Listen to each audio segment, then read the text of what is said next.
Hey everybody, welcome back to another episode of STAGR Cast. We appreciate you tuning in. So what we wanted to do for this episode was do something a little bit differently. We wanted to give you an episode that's full of deer tracking and buck tracking stories. So we went back to season 1, and with every guest we had on, we took their best deer tracking or buck tracking story and compiled it into this episode. So there's a lot of information. Some of the stories you might have heard before, some of them might be new to you, but there's a lot to learn. It'll definitely get you excited for deer season. As always, if you can go in your podcast app and give us a review, that helps us out the most. That helps us expand the audience and get the word out there for it. As always, if there's guests you want to hear from, reach out to us on our social media. We'd be happy to get them on the list to get them on. If there's any topics you want to discuss, also reach out to us on there. We hope you enjoyed this episode, and we'll see you guys on the next one.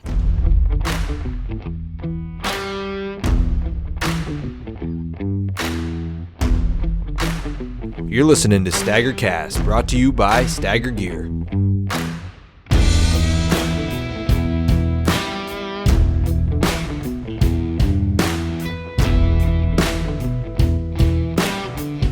So to start off this episode, we have Connor Shalong from episode number 2. So Yes, kind of going back to that Vermont buck, so did you already have a New Hampshire buck down at that point, or was that your first buck of the year, was your Vermont one? I already had that New Hampshire buck down. I got him November 13th. and an Ohio buck. And an Okay, Ohio okay, so buck. we Yeah, gotta, two yeah. we gotta rewind here then. Yeah, You can go back a little ways. I know. So you got a banner. Let's talk New Hampshire, and then I actually have some questions for you about Ohio and how it relates to Yeah. up here. But so your New Hampshire buck you got November 13th, you said? That was November 13th. Yep. Bare ground? Bare ground. Yep. Sitting. What's the story on that? You mean Yeah. So I'd been after this deer for quite a few years now, and every picture I'd had of him, he was always coming from one direction.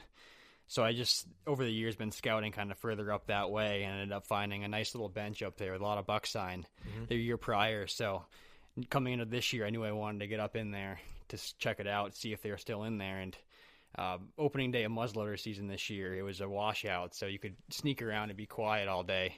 So I decided to cover some ground, and I went up into that area again and found it was all tore up. And some big scrapes and big tracks all around up there. So I figured I'd like to go up in there and sit a full day at some point when I had time. So sitting the whole day? Yeah, I was going to sit there the whole day. 'Cause it was on a nice. That's not easy. Yeah.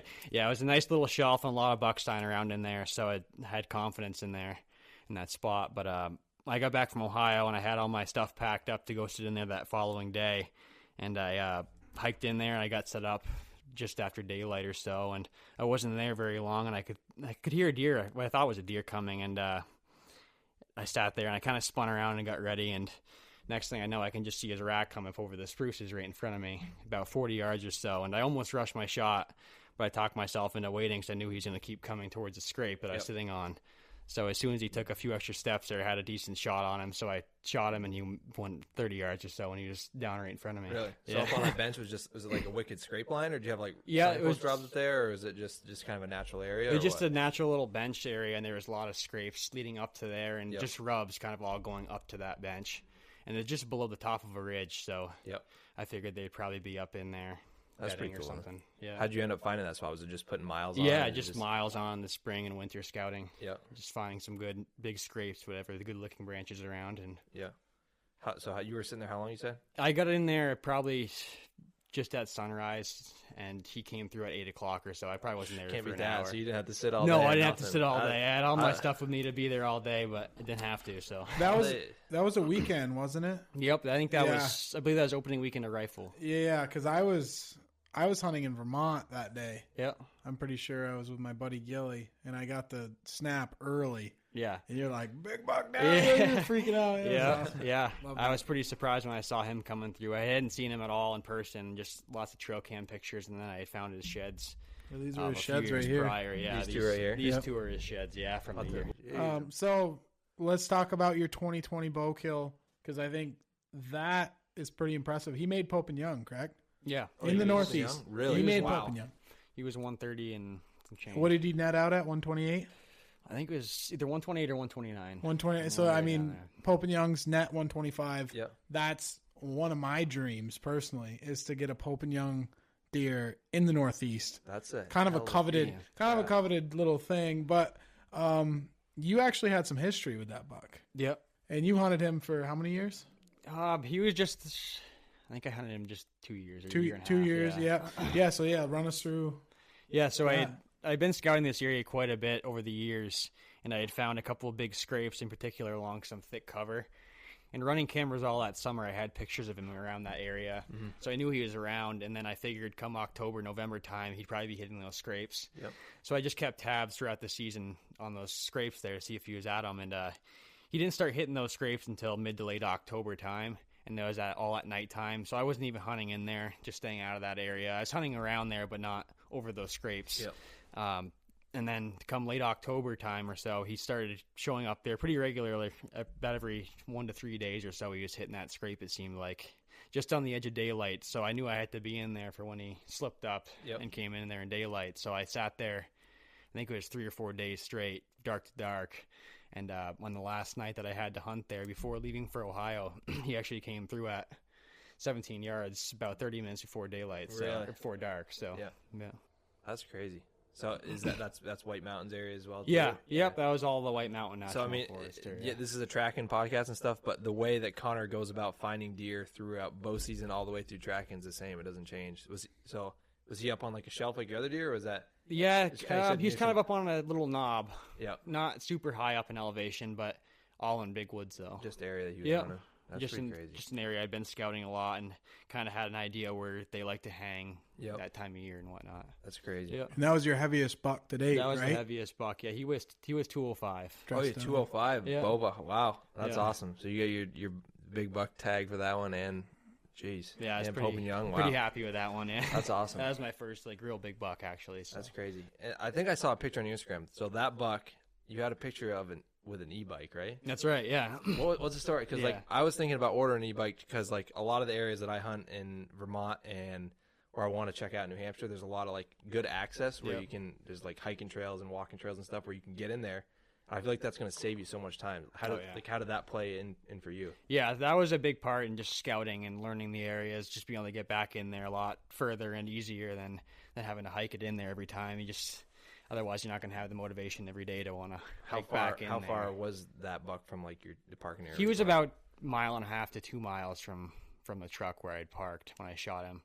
And it wasn't all like deep woods where I'd got him, but it was just kind of the roundabout way in there. And yeah, the bike works pretty well for that. I don't always use it for hunting just because it's kind of pain to carry all my gear and whatnot. But for scouting and turkey hunting and stuff like that, it's awesome for that. That's pretty sweet. Yeah. So did you had it the day you got that buck though? Yeah, I did. You rode in on that. And yeah, then I rode it hiked up in. to the ridge I had to ride the bike out that night and drag the deer out, but I couldn't drag it out with a bike. I was going to ask you unfortunately. that. Yeah. I was wondering that Yeah. if you could have used the bike to drag him out or something. Yeah. But. No, if I had a cart, I definitely probably could have, but I was stuck dragging him that night. Episode number 3, John Zukowski. Let's roll right into the 2019 buck, if you'd like to tell us that story. Yeah, so the 2019 buck, that was total opposite. 2018 short track job, close quarters. This was polar opposite. It was a long track job, long shot. So basically, I picked the track up pretty quick. One of those early morning, go-to beats. You go there, kind of expect something, usually a doe or smaller buck crossing. But immediately I found a toe dragger, which was sweet. That's awesome. You can get into those bigger deer pretty quick sometimes, but not always. Yeah, it was I one of hear those you there. mornings, so I was like, all right. So I picked it up, and again, same thing. I give my pops a shout, let him know I was on a good one, and kept going. And this one was just going up, and it was just all over the place. It wasn't feeding all the time, but it was picking. It was kind of doing the browse thing. You could tell he's kind of, like hitting some lichen or I call them buck buds, which I think a lot of people call it moose munch. It's like a little bud that Moose hobble. I think they call hobble, it. yeah, hobble bush or whatever. Yeah. So he's hitting a little of that and some lichen and moss, but so I was following him and kind of ready. I was like, this could be another deer where he's right up ahead. He's moseying. He's not aware of what's behind him. So I did that, and I was like probably 2 miles in deep, and I'm like, all right, he's just cruising. Like, he actually crossed another really good buck track, and I almost took that one because it was nice. It was Comparable size. Yeah. Yeah. But I was like, you know what? Let me just keep on this one. You're I knew where he invested. was going. Yeah. I was invested in him. So, and I kept smelling him. So that's one sign where I'm like, you know what? Yeah. You come up on a log or something, you're like, I'm like, all right, let me keep on it. He's close. So I got to this brook, and it's pretty wide. It's probably about 10, 12 feet wide. And all of a sudden, fresh snow. Actually, it was pretty bad conditions, so I should have started with that. It was pretty loud. It was, let me think. So it was like a 2-inch coating, maybe 3 inches, but it was melting out. But it had a little crunch to it. So it was weird. Like, you could still see the leaves through the snow. So I ended up getting down and getting in this brook, and he's going across the brook, and I see his tracks. All of a sudden, he just splays out. Like, it looked like he almost fell, or he did fall. His legs just went everywhere. So I'm like, oh man. This deer's close, because there was nothing. Like, you could tell he had just gotten onto that ice and then took off, probably about an hour before I crossed that brook. So as soon as he got to the other side, he was on his way. He kept moseying, picking off stuff, and then he got to this trail, and I crossed the trail. There was no tracks, or I'm sorry, no. I get to the trail. There's tracks. There's a set of tracks going up, and I'm following the deer, and the deer goes right over the set of tracks. I'm like, oh man, this trail kind of goes over and kind of sneaks around. So I was like, all right, this could be trouble. Somebody might pick this deer up. It was definitely a hunter. So it was a hiking trail. Okay, gotcha. Yeah, gotcha. But a lot of people use the hiking trail sometimes for access or whatever. Right, to hunt. It was a lacrosse boot, I'll tell you Gotcha. that. So. Yeah. So it was a hunter track going up the trail, Yeah. and then your buck cut straight my across buck, his. Yeah, my buck went right across his track. Okay. So I knew there was a chance that if he stayed on the trail he was on and hung in the right direction, that the deer was actually going to cut across again, and that he would have picked it up and then been on his way. So I was like, oh man. But again, invested, so I kept going. And I knew it was going to swing up and cross the trail again, so I kept going, and all of a sudden, crosses a trail, there's no track. There's no hunter went off somewhere else. So I was like, all right, that's cool. So I kept going. Must have been after him. Yeah, well, so either that or he wasn't a tracker. So the deer, or the person walked first. The deer went over his. That's what I'm saying. Yeah. Gotcha. So the hunter went first, the deer second, and I was shocked because the timing. It makes you think. How many times are you walking through the woods and there's a deer right over your shoulder somewhere? Got to keep your eyes peeled. Yeah. So anyway, I cross the trail. Hunter's track is gone. I'm still on the buck. I keep going, and he goes straight up and real steep. And then eventually gets to this really, really rocky stuff, borderline like mountain goat terrain. And there's a ton of doe sign, and there's beds, there's piss, there's everything. There's sign everywhere. And then he starts, laying down some rubs and stuff, and he kind of does he goes up and then he hooks back, but way above where he came from. So he's heading actually back the same direction where he came from, but much higher elevation. And he's just kind of cruising looking for does. And I could tell right away he wasn't going to bed. He wasn't going to, hang out. He was on a mission. And this was probably 3 miles in. So I track him another mile going that opposite direction, back to where I came from, but much higher up. And it got really technical. So the snow was melting out. It was good because it was quieting down, but his track was getting harder to decipher and figure out, was this him or was it one of those other does or, possible other bucks. Were you in the spruces? Were you real high? No, so it was still hardwoods. It was still hardwood, yeah. It was fairly open, but it was getting that sprucey kind of elevation. And, I got into this section where, again, it was kind of, just a mess. And I'm going, and I'm just going real slow, just because, he could be anywhere. And all of a sudden, I spot him, and he's cruising. He's probably about 80 yards, maybe 90 yards away, and he's going downhill, and he's on a mission. He's just cruising. He's got his head down. And I'm like, all right, I got to get myself set here. This is going to be a long shot.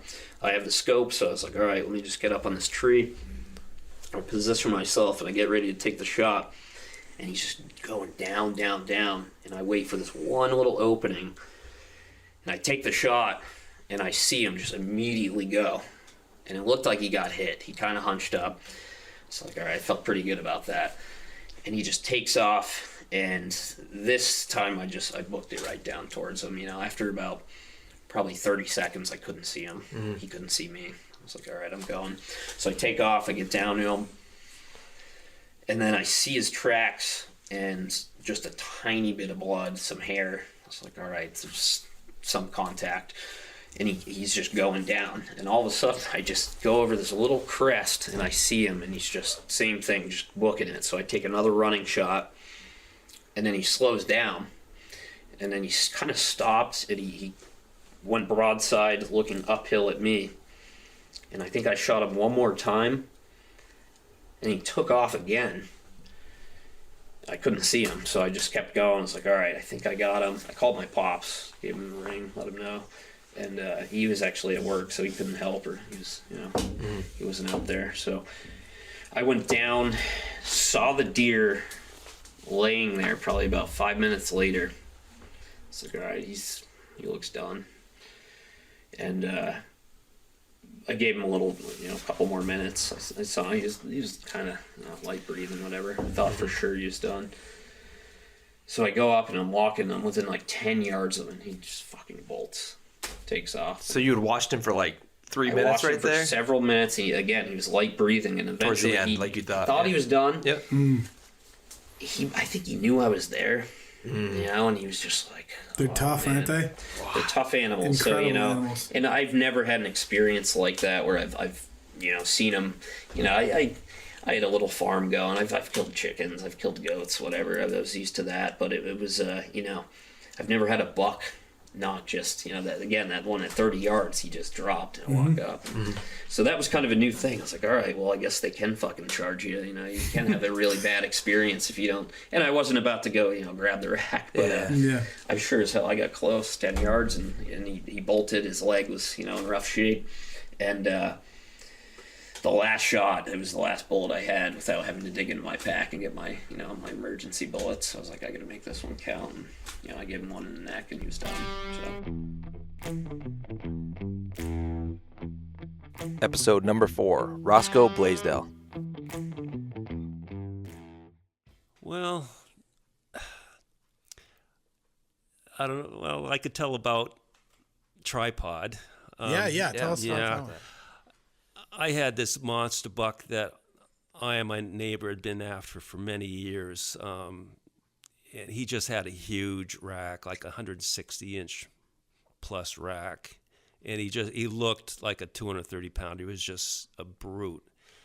And actually some of the neighbors other neighbors got pictures of him too, but I was just after him. I was in my stand bow hunting early in the morning, and there's a buck fight just out of sight, and they were just fighting. Then he comes out, and I shot 3 feet over his back with my bow.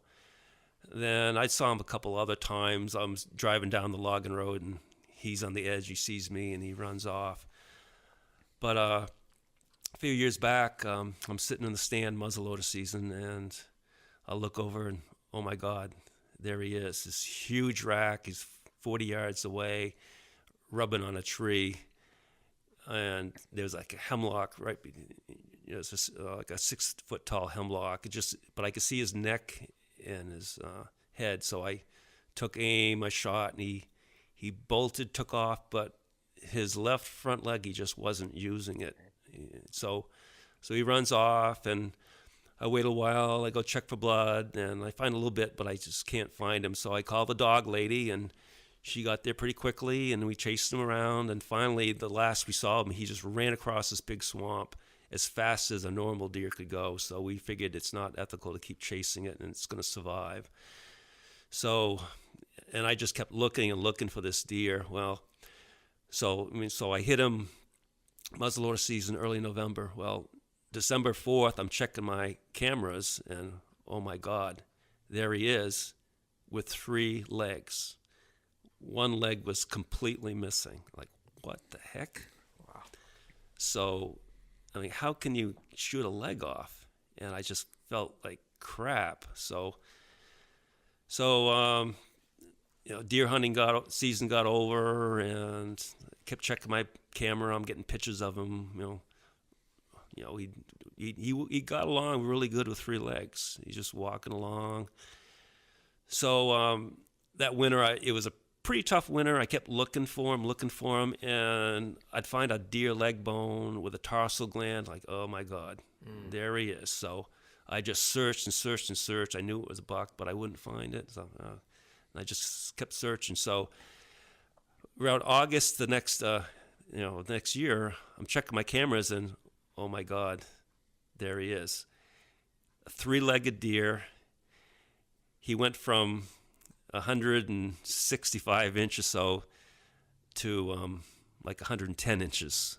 He's got like 15 points on it. He's got points everywhere, but it's just a small frame. So hitting him in the leg affected his antlers. Mm-hmm. And I knew he was a very old deer because we'd been after him for 5 years, and he had to have been 5 years old when we first saw him because he was so big. So muzzleloader season, I'm sitting in the stand, and the doe pops out, and here comes Tripod. So I'd showed the pictures of him on Facebook, and one of the people, let's call him Tripod. So that name stuck. So Tripod pops out. He's got a smile on his face, and he's after the doe. He's getting along okay, and I let him have it. Yep. Sealed the deal, had to end the story. I sealed the deal, but when I get a mature deer, I always save the front teeth. I sent them to Whitetail Analytical Labs in Missoula, Montana. And I sent the teeth over, and Tripod was 10 and a half years old. Wow. He's my oldest New Hampshire deer. Episode number 6, Joey Davis. All right, so you gave us your Vermont deer, which was a great story. You also got a big one in Maine, like over 200 pounds right towards the end, right? Yeah, I Buzzard did. beater deer. Yeah, I weighed 209, December 11th. Wow. There was no doubt that buck was probably 250-ish. It was a big one. Was he fatless when you got him? Nothing in him? Nothing in him. Just wore right out. Nothing in him. Yep. It was a pretty good hunt. I generally don't hunt Maine that often, right? I just haven't had the time. Usually when snow starts to fall in Vermont, usually I've got a buck in Vermont or New Hampshire or both. And I just don't have the time. And recently, since business has evolved, I've been able to escape a little bit more. Regardless, I went over to this area that I'd hunted last year one day, saw 2 buck, passed them up. They're both small ones. I went over there for a half a day this year. It was bare ground. And I'd found a signpost over there last year. 2 of them together, hammered on. I went over there during rifle season. It was bare ground, hiked up, set a camera on those signpost trees, and I think it was the 19th of November when I was in there. So I was late. Like, I wanted to hang it in there the first end of October, 1st of November. I just never had the time. Never made it over. So I ended up having to come home that day after I set the camera up. My wife needed something done with the kid or whatever. So headed home. I didn't go back over. Maine got a little bit of snow, and it turned to shit. It froze. It got wet. It froze. It was crunchy. And it was coming right down to the wire. It was the last day in their kind of western zone. I forget what zone it is, maybe 12. Yep. And it was supposed to rain. Open it up, Isaac. Just open it up. This moment sponsored by Bud Light. Just open it up. Yeah, last day of Maine, and it was supposed to rain. And I didn't have a muzzleloader tag. I was 10 o'clock at night, and I was like sitting there contemplating with my wife. I was like, do I buy it? Do I not buy it? Do I buy it? Not buy it? And she's like, if you don't buy it, you're just going to kick yourself in the ass. Mm-hmm. So I bought it. Yep. Drove over there, and unbeknownst to me, there was a little skitter of snow from the night before. And it was softening. It was going to soften up quickly. The snow was going to be gone by the end of the day. And it was the last day of muzzleloader. I cut a buck track. I was driving up this log road that I knew, and I cut a buck track. He was crossing the road. And there's a huge river off to my left that's probably 300-400 yards away, and he was going across the river. The best of my knowledge, it was dark. I didn't follow him, but that's the way he was headed. And there's only one way across this river. You're not going to swim this baby. So I went up, Park the truck. Get out of the truck. And here's this buck track with blood in it. And I was like, So you just happened to pull the truck over. pull the truck Right in where there's the only spot possible to cross the river. Mm-hmm. And here's this buck track with a little bit of blood in it. And my first thought is, oh man, somebody got into one. I got away from them. This isn't an area that gets a lot of snow, so it's easy in huge mountains. This is an area that is, if it's bare ground, it's very easy for one to get away from somebody if they didn't make a good shot on it. Mm-hmm. And that's my first thought, right? Like, you see blood in a track, usually, shit, you know. Somebody He's hit it in the leg. Yeah, somebody either hit it in the leg or he got to fighting or Yep. something like that. He's wounded one way or another. And so I get onto his track, crosses a river, proceeds down the river, and we come into an area on this edge of this log road that is all torn up. And I'm like, wow, what took place here? It looked like he fed. At first, I thought it was two buck that fought. There was tracks everywhere. And I could see blood.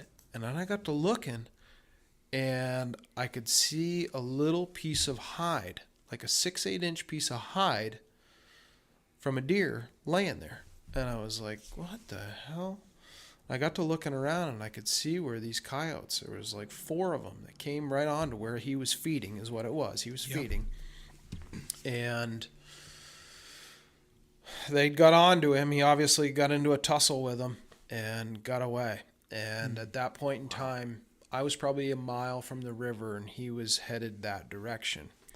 And there's maybe 2 inches of snow at best. And I start going down through, and I should mention his track was probably 24 to 36 hours old, right? Okay. They had got snow the previous day, just a skittering, right? Mm-hmm. And you could just faintly see the blood underneath the snow, like you would when blood starts to melt. When the snow starts to melt, blood expands, right? It looks like it's way more there than what there is. Mm-hmm. And I could see in the snow every so often, like every 10 to 20 yards, he'd drop a blood. And I just went that direction, and the coyotes were right on his ass. You couldn't hardly see his deer track. You could just see the faint blood in areas. And I come down over the bank, and I could see this coyote coming up through. And I was like, I could hear it. And I stepped over the bank, and I could see it. It was a coyote. And I didn't shoot the coyote, because generally when I'm deer hunting, I don't shoot anything but the deer that I'm going to shoot. I don't either. I get a lot of crap for it too. Yep, I just a lot don't. of people give me crap for that. Yep, I don't need to let that deer know that I'm any closer to him than he needs to know, right? So we're going down to the river, and he gets down on the river, and there's ice on either side of the river, and there is coyote tracks everywhere, and this buck's going right out into the river, and I'm like, oh man, this buck's met his demise. And I videoed this whole thing.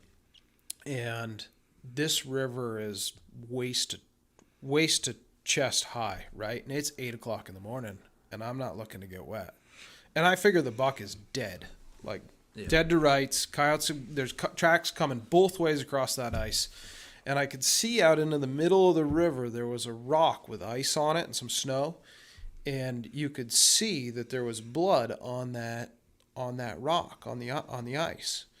And I said right in the video, I was like, I don't know if it was a coyote that got up onto that rock after he'd, been chowing down on that deer and had blood on his fur and just rested for a second and then swam back across, or maybe it was the deer that got up on top of that rock. I don't know. But regardless, it's 8 o'clock in the morning. I'm not going to find out. So I proceed down the river to try and find that buck track that I'd cut earlier in the morning. Get onto the buck track, follow him up on the mountain. He goes through a pile of stuff, and I kick him up, and he was just, I could tell instantly he was nothing that I wanted to kill. I come all the way back down to the signpost tree, the camera that I had set, grab the camera, go to the truck.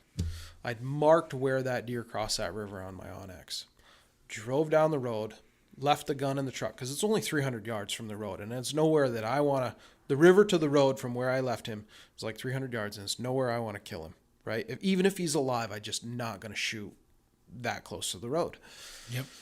So I just book it down through the woods, just right down to where he was. I get down there, and I could see where the deer came up out of the water, stood around on the shore, bedded down, went over a little bit, bedded down again, climbed up on the bank, jumped off the bank into the river that had fresh ice on it, and going back across the river. And I was like, son of a bitch. I just booted that deer back across that river. Mm-hmm. So what that deer had done was he'd swam that river.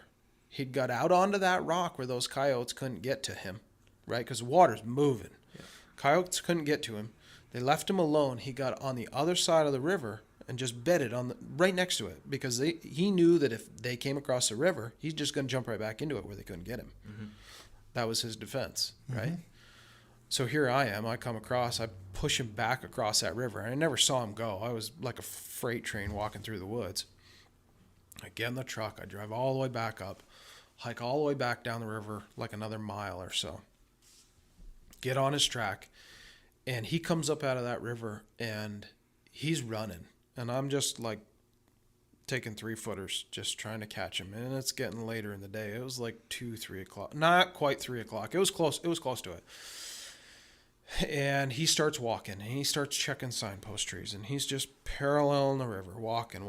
And he wasn't bleeding that bad. He was only bleeding, every 10, 20 yards he'd drop a thing of blood. And keep in mind, he just came out of the river, so his hair's soaking wet. If he's got blood on him, it's going to drip off. And we get down into a section, it was a section of hemlocks, and I come up over this little rise and I jump him, and he goes down into the ridge, and I ran right to the top of the ridge where he was coming up out. And when he crested the top of it, I thought he was going to go parallel to me, and I was just waiting for him to touch the top, and I was going to touch one off. And he turned, went straight away from me, and I shot, and I never touched him. I loaded up, went screaming across that ravine, got up on there. He went across this side hill that was super steep. It was more ice than anything. I fell on that gun probably harder than I've ever fallen on another gun. Right on the scope, holding on to the tree. It was 50 yards of the river straight down, and I was like, this scope is screwed. Get back on his track, and I'm booking it at this point. And it's like 3:30 at this time, and it's starting to get dark, right? And I'm booking it down through, and he's still parallel in the river. And I caught up with him probably 3/4 of a mile later, jumped him in the hardwoods. He was running broadside, shot him, loaded up again, got over there, saw I hit him. He runs across that river, right? And luckily where he crossed that river, it had forked, it split. So it was only knee deep at this point. Got across that river, and there he laid. No kidding. Wow. Deader than a doornail. And so long story short, those coyotes had ripped like an 8-10 inch piece of hide right off his back leg. It was raw meat exposed. But the blood in his track was from a ripped dew claw. His dew claw was just as polished down as could be. Right. And it's from running those rocks, the best I could tell, up in those ridges. Just worn right down. That was what... Either they could sense that blood, and that's why they singled That's why they were out. keying in on him, yeah. Yeah, or he was just so rutted out that it was just they just had his number. They were going to kill him. It was only a matter of time. That's what I was going to ask. Yep. I was going to say, if you didn't, would they have? They would have. I definitely think they would have eventually killed him. Whether it was a couple days later, a couple weeks later. Mother Nature is cruel, ain't she? Because that's not a very good death. No. Your bullet's a lot nicer than Yep. than that. So, that being said, that year before, when I hunted that deer, or when I hunted that area, I came across a trail that was crossing the river, and I had a camera in the truck, and the truck wasn't very far away from where they were crossing. I hiked back in there and set a camera up on that trail. He was the only buck I had photos of, and that was the buck that I killed. No kidding. Yep. That's great. That was a heavy horned buck too, wasn't it? Yeah. Some nice mass on him. Palmation on him, yeah. Yep. Big 8. Was it an 8? He was an 8. Yeah, and I thought he was a young deer with a lot of potential.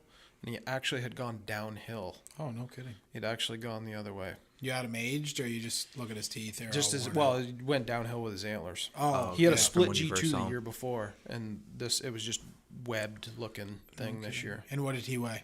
He weighed 209, December 11th. Yeah. So that's a hog. Mature Big old main hog ski. buck. What do you think he weighs first day rifle season? I would bet every bit north of 250.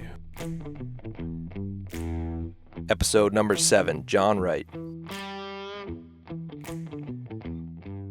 So going from bare ground, your 2021 New Hampshire buck, you got a smasher 8-pointer in Maine. Yeah. Was that a tracking buck on That snow? was a tracking buck. Let's yeah. get that story, because that's a huge buck right there. Yeah, that was a beauty. So that deer, it was a new area to me. I had some work plans fall through for the last week of muzzleloader. So I bought my muzzleloader tag. I had already hunted Maine for a week and didn't see anything I really was excited about. I had one in the freezer. Not a greedy hunter, Yep. you know. But so anyways, I went up to this area, drove around. I had a friend that had hunted it 2 or 3 years earlier, and he gave me some pointers that I didn't really find anything in those areas. So I just picked this national forest piece, went out in there, never saw a deer track. We got snow that night, and I said, I got to go back, because maybe it was snow that morning. I think it was snow that morning. Sometimes they'll hole up for a day. They just won't move in that fresh snow. Right. I said, I got to go back with a night on that snow and see if anything moved around. I went back and found a nice buck track in the snow. There was 2 or 3 bucks there. So I started hunting it, and every day I got into these. There was a couple of real exceptional ones there. Long story short, I was driving back and forth every morning, every night. It was a long day. Yeah. I think I took 1 day off that week. I was just run down. I wanted to take them the last day I wanted to take off. I'm like, someone asked me, are you going to go back? I'm like, I got to. There's just too much. They're there, Yep. Went back into where I was seeing the sign. It was still dark. I sat down on a rock trying to wait for it to get light a bit before I went in the woods.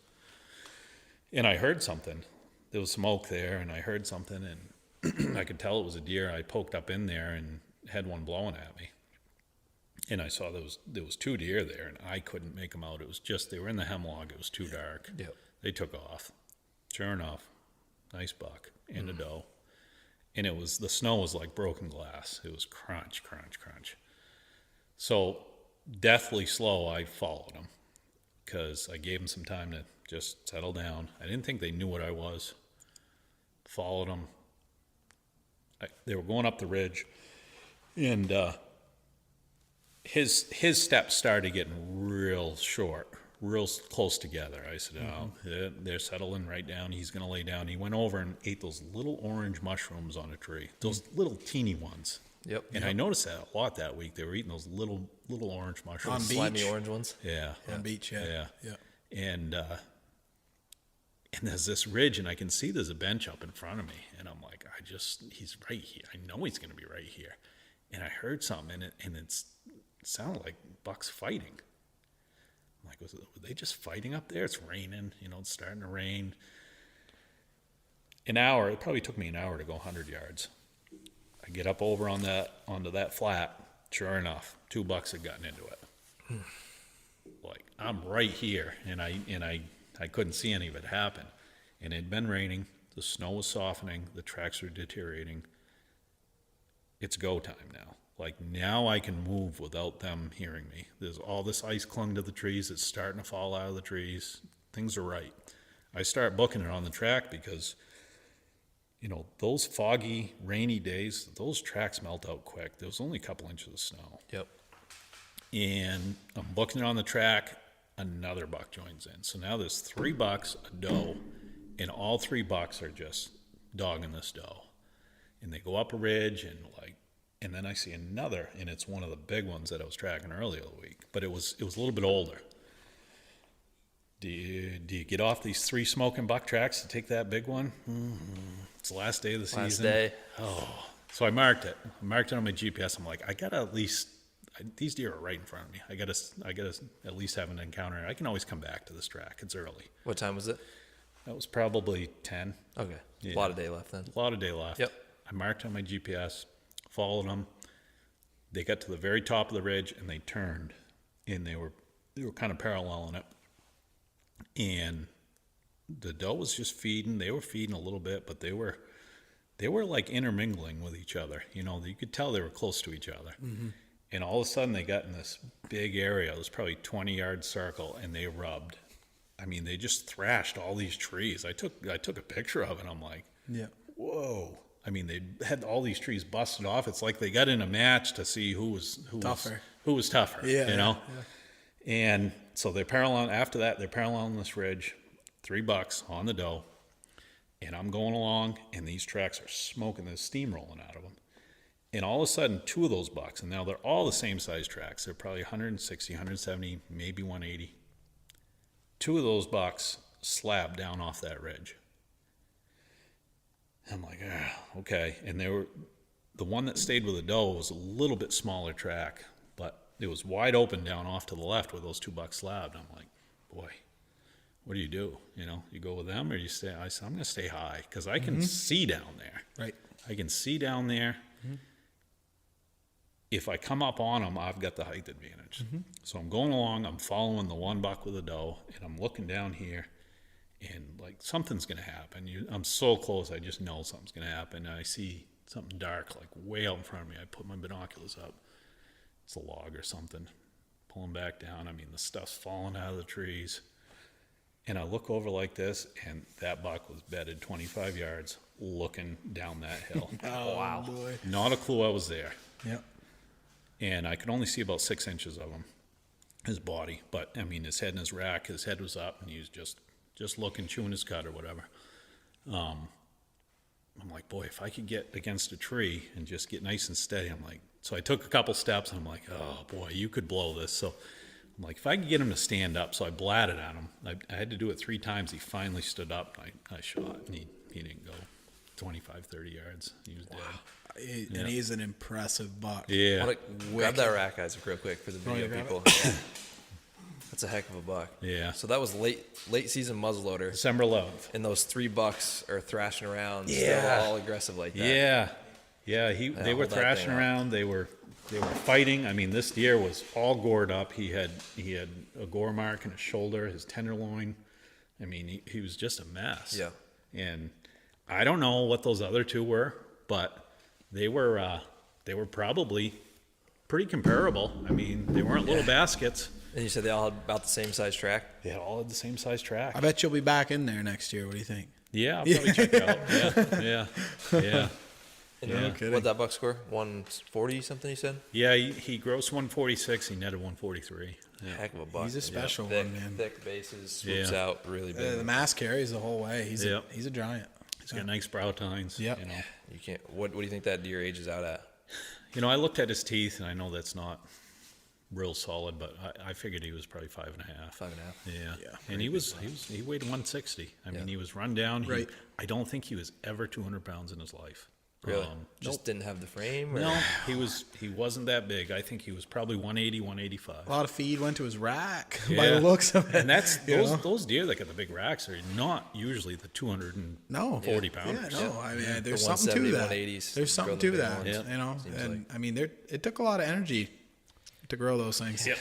That's something special. I right mean, there. they gotta weigh like freaking 5-6 pounds. I don't know, more Yeah. than that maybe. It's a I don't heavy know. rack. You could It's a lift that heavy thing up. rack. It's a very, Yeah. very heavy rack. Yeah. That's a heck of a buck. For So sure. that was like, boy, the last day. You What know, a treat, huh? yeah. freaking out a little bit. Yeah, I mean, it's just great hunting. I Yeah. mean, just that excitement. Like, I got these 3 bucks in front of me. On the last day of the season, they're that Yeah. aggressive like that. Like that's Yeah. like mid-rut type activity. Yeah, You know? Right yeah. for season. and I stuff. think probably what happened was the doe they were with was a late one to come in. Yep. And sometimes you get in that late season and these bucks go nuts because they know it's almost over. Yep. And That's it. they're looking for that last doe that's going to come in. Yep.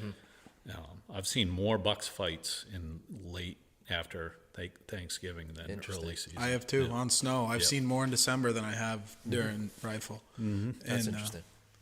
Yeah, I've shot a few in December following does, like Yep. right on their butts. Yep. So, Yep. That's pretty and they'll keep rutting into January. Yeah. Is As what long I've as there's heard. does- Yeah, as long as the does there's keep does coming going. in, if they miss them or whatever, Yep. they'll keep breeding. I guess that makes sense why they'd be fighting less does and heat, and they're really Yeah. getting after it for each other. Yeah. Was that doe bedded close to him, or was he all alone at that point? Or You just know, I have a bad habit of getting a little excited when I shoot a deer. Yeah. And I didn't check out the scene, and I always kick myself for not. Like Looking it's around. 11:00 in the morning. You had all day. Yeah. Why didn't you go back and see where those other two bucks went? See what he was bedded there. I think she was probably bedded below him, because that'll happen a lot. Yep. You Just know, keep an eye on her. and they just watch her. They're either downwind of them or they watch them. You know. Yep. So that buck was feeding on mushrooms with the doe. Yep. Went up on the shelf and immediately laid down. No, he went on the shelf and fought with the other bucks, and then, Okay, that and was then they before went that. for a walk. Okay. And then gotcha. they went for a walk. Like, she must have got nervous, and it was probably a mile later when I finally caught up to one of them laid down. I don't know if the other two were there or not. Okay, gotcha. I thought so they ate the mushrooms, then they went up on the shelf, fought, and then they proceeded after that. I think he wanted to lay down on that shelf. Yeah. I think they were both planning on it, but he bumped into that other buck. And they're just stirring around up there. Yeah. And they had a little standoff up there. But When did you know to hit the brakes, or were you just going the whole time? I was going because it was quiet. Everything was Okay. perfect. Yeah. I mean, when you have those days where you can move through the woods quietly and you've got something in your favor, whether it be a real heavy wind, this was the rain and all the stuff falling out of the trees. The slop. Yeah. So when it's like that, a lot of times they'll bed in the open, I've noticed. And that's where he was bedded, right in the open, because they need their eyes. They can't depend on their ears, because stuff's making noise everywhere. Yep. And, those are the killing days. Yep. Those are the killing days. The windy days and the days that stuff's falling out of the trees. Days you dream about, for Yep. sure. Killing days. No doubt about it. Episode number 8, John Moulton. So you had a pretty good 2021 then. You got 202 in Maine, and what did your big New Hampshire buck weigh this year? 215. That was, so you got That's 200 big. pounders this year. Yep. 215's heavy. Yeah. That was a big rack buck too, wasn't it? Yeah. He's just an 8-pointer, but grossed 142 inches. Jeez. Any sheds from that one, or he was just? I got one shed off. Oh, you have to show us that one. Yeah. But I think that shed that I have was 2 years previous. I think he was a 3.5-year-old. Okay. And so if that's him, I took him when he was 5.5. He blew up pretty good. An 8-pointer over 140 inches. Can't go wrong Can't there. go wrong with that. No, not in Can't these ask for mountains. much more. No. No. I was happy. It was a good year. It was a good year for deer hunting. Was it your best year? I think so. It was, yeah. I think so. In a long time.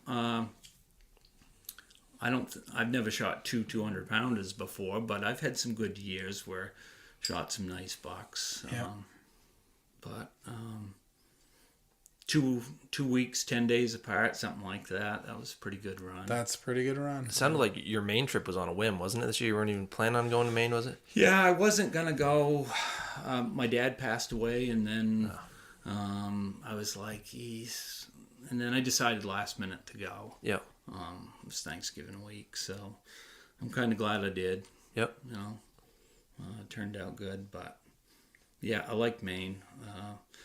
Done a lot of hunting up there over the years, and even in central Maine, we've got a place up there, and there's a lot of deer, but I like going north. You like going up way Yeah. up there? Yeah. Way up. Well, yeah, just that big woods that's less deer, but you're not worrying about the posted signs. And our place in central Maine, there's oodles of deer. Really? There's deer in our field every night, just about. Is it like south central more? It's central. Central Maine. Okay, yeah. gotcha. Yeah. But it's smaller pieces of woods, a lot of posted property. Yep. And I'm a walker. I don't do a lot of stand hunting other than maybe bow hunting. But, it's just not my cup of tea. I want to go out and wander. To me, it's more, the older I get, it's more about the adventure Yep. and seeing things. And it doesn't have to be a big, huge buck, but if it's in a beautiful place and it's a good hunt and, friends involved and, That's what it's all about. You know, my wife thinks I'm crazy. One of my favorite things to do is drag deer. Oh, My buddies call, and you know what? It's hard work, but it's a blast. Yes, it is. It's You the know? best part of it. It's awesome. It used to be before cell phones and social media. I'm going to go back before you guys. Okay. Take us there. Yeah. My phone would be ringing during deer season. My wife would be like, "Oh, well, I know he's gone. One of his buddies got a deer," and I'm like, "Yeah, this is what I live for." Yeah. Now we got a phone and we got a text at least, but it was like during deer season, I'd have the phone in my ear and you're checking with all your buddies and stuff, and now we can just do like a group text. A group text. Yeah. So technology is actually pretty cool as far as that. For communicating. Yeah. Yep, definitely. Makes it handy for sure. Huh? Do you want to? Were both your deer this year? Were they bare ground or were they on stud? Well, the buck with the muzzle loader, it was. That was your New Hampshire, or was that? Yeah, that was New Hampshire. Gotcha. So that was the day before rifle open. So that would have been November 9th, I believe. And that day it was 58 degrees. And the buck in Maine, there was a little bit of snow, but it was crunchy. And then you got in the softwood, and there would be like nothing. Yeah. It wasn't tracking snow. So you're just creeping around. I was still hunting, and I was using the wind. I was to my advantage, and I made a big loop around a clear cut, and I was checking these little fingers of softwood, and I got to this opening and went to go step over this blowdown, and I looked down and I could just see a white rack in the clear cut, and he was coming right at me, Yep.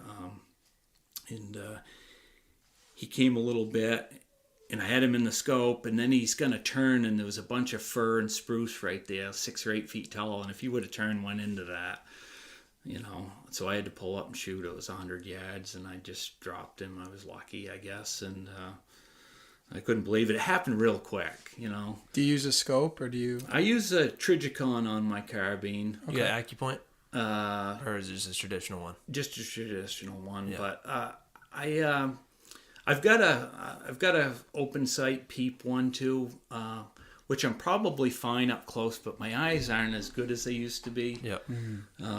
So I'm questioning that. The scope's a pain in the bad weather. Let's face it. Oh yeah. There's pros and cons of both. Pros and cons of both. They all have their days. But if I was tracking, I'd want the peep. Yeah. Yep.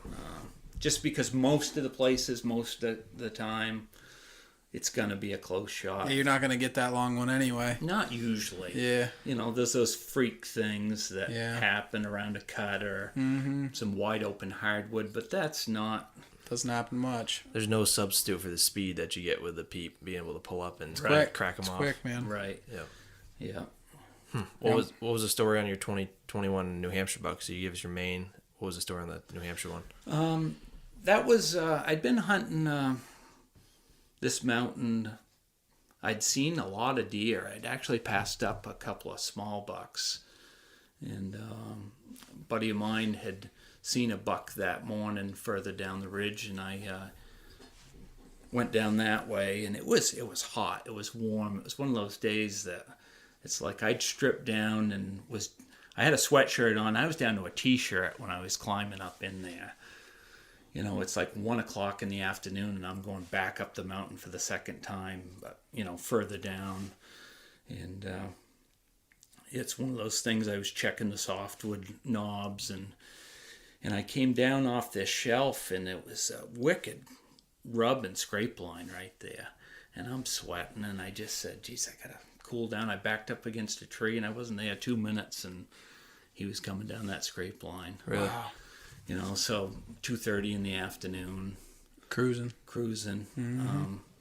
Just that's just tells you that you just gotta hunt and be in the woods, When it's time, it's time. When it's time, it's time. I was looking earlier, that was November 9th. The year before that, it was November 13th. The year before that, it was November 14th in New Hampshire. So that second to third week seems to be Pretty hot. pretty hot. It seems to like when things turn on, at least my experience,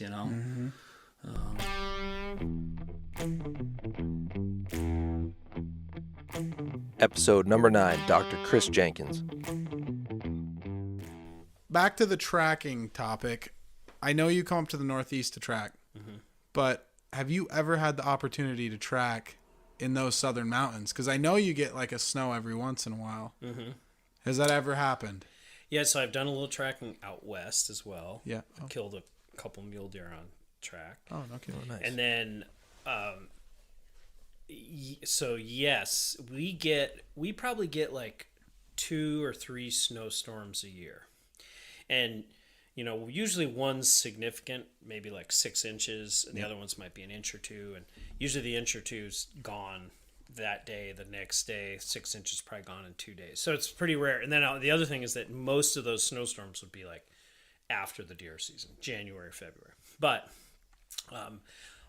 I have had a couple occasions, and I will say that even in January, February, when it snows, I go out and track deer, even though I can't carry a gun. Yep. Okay.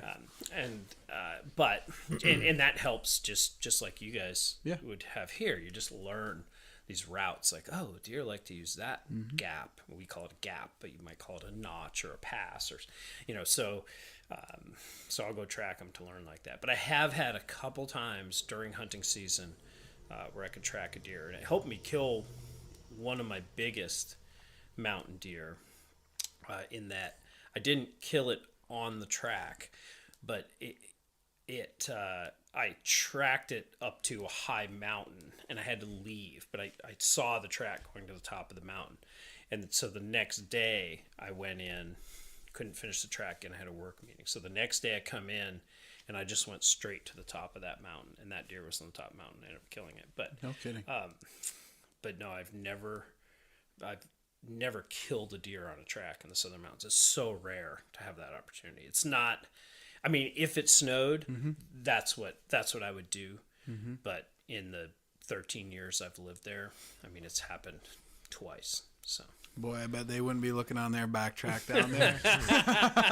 That'd be like some gravy. Woo! You got any favorite tracking story in mind for up this way? I would say. So the first thing I'd say is I've done it a fair amount now, but I only do it a couple days a year. I've never shot a deer tracking. I could have shot multiple deer, but again, when I'm up here, it's kind of like this adventure. Like, I wouldn't just shoot any deer. I can shoot as many. Well, I can shoot up to 12 deer in Georgia. I never have a meat crisis because worst case scenario at the end of the season, I'll just go shoot some does in the low country. It's, I don't want to say it's automatic, but it's pretty close to automatic. So there's no meat issue. So anyways, I have I've been close, or I've caught up to multiple deer that were smaller, a 6 point or what, and I just let them walk. And then I was telling you this story earlier, Isaac, but the only deer that I shot at up in these mountains was in the Southern Green Mountains here, and I had been tracking it, and I'd been listening to all the podcasts and reading all the books and just kind of digesting it, and this animal just, it followed the followed the book perfectly. I mean, it was moving. I was moving most of the day.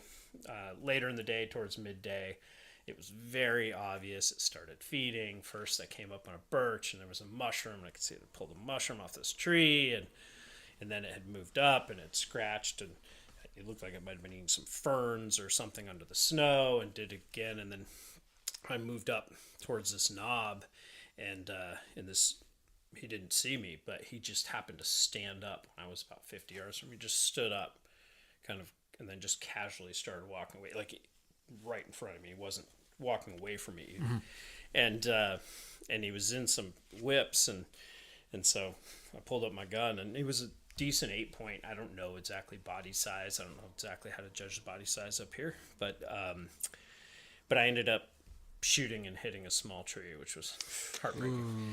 But I'll tell you a tracking story for out in Idaho, which was really incredible story. So we were up in southeast Idaho, right on the Wyoming border, and we had a camp set way back up in the mountains. We were hunting mule deer, and me and my buddy, I found this high meadow area. They had from where we were camping, it was a good 3-4 mile hike in the morning, and you'd get up, you'd kind of go through this kind of spruce, fir, pine zone, and then you'd pop out on top of these mountains. They'd just be like open, rolling sagebrush meadows and elk and moose. Beautiful.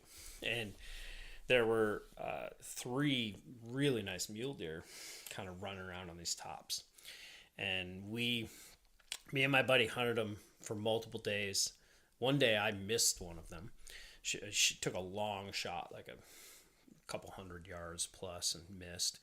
And then we were in them almost every day, but we screwed up on them multiple times. So anyways, we head home from our hunt. I get home like 9 o'clock that night, and I just tell my wife, I'm just like, I have to go back there. Like, it was not complete. So I decided, I was like, I'm going to get up at it was far from my house too, just the drive to our son. I get up at like 2 in the morning. So I go to sleep for 4 hours or whatever.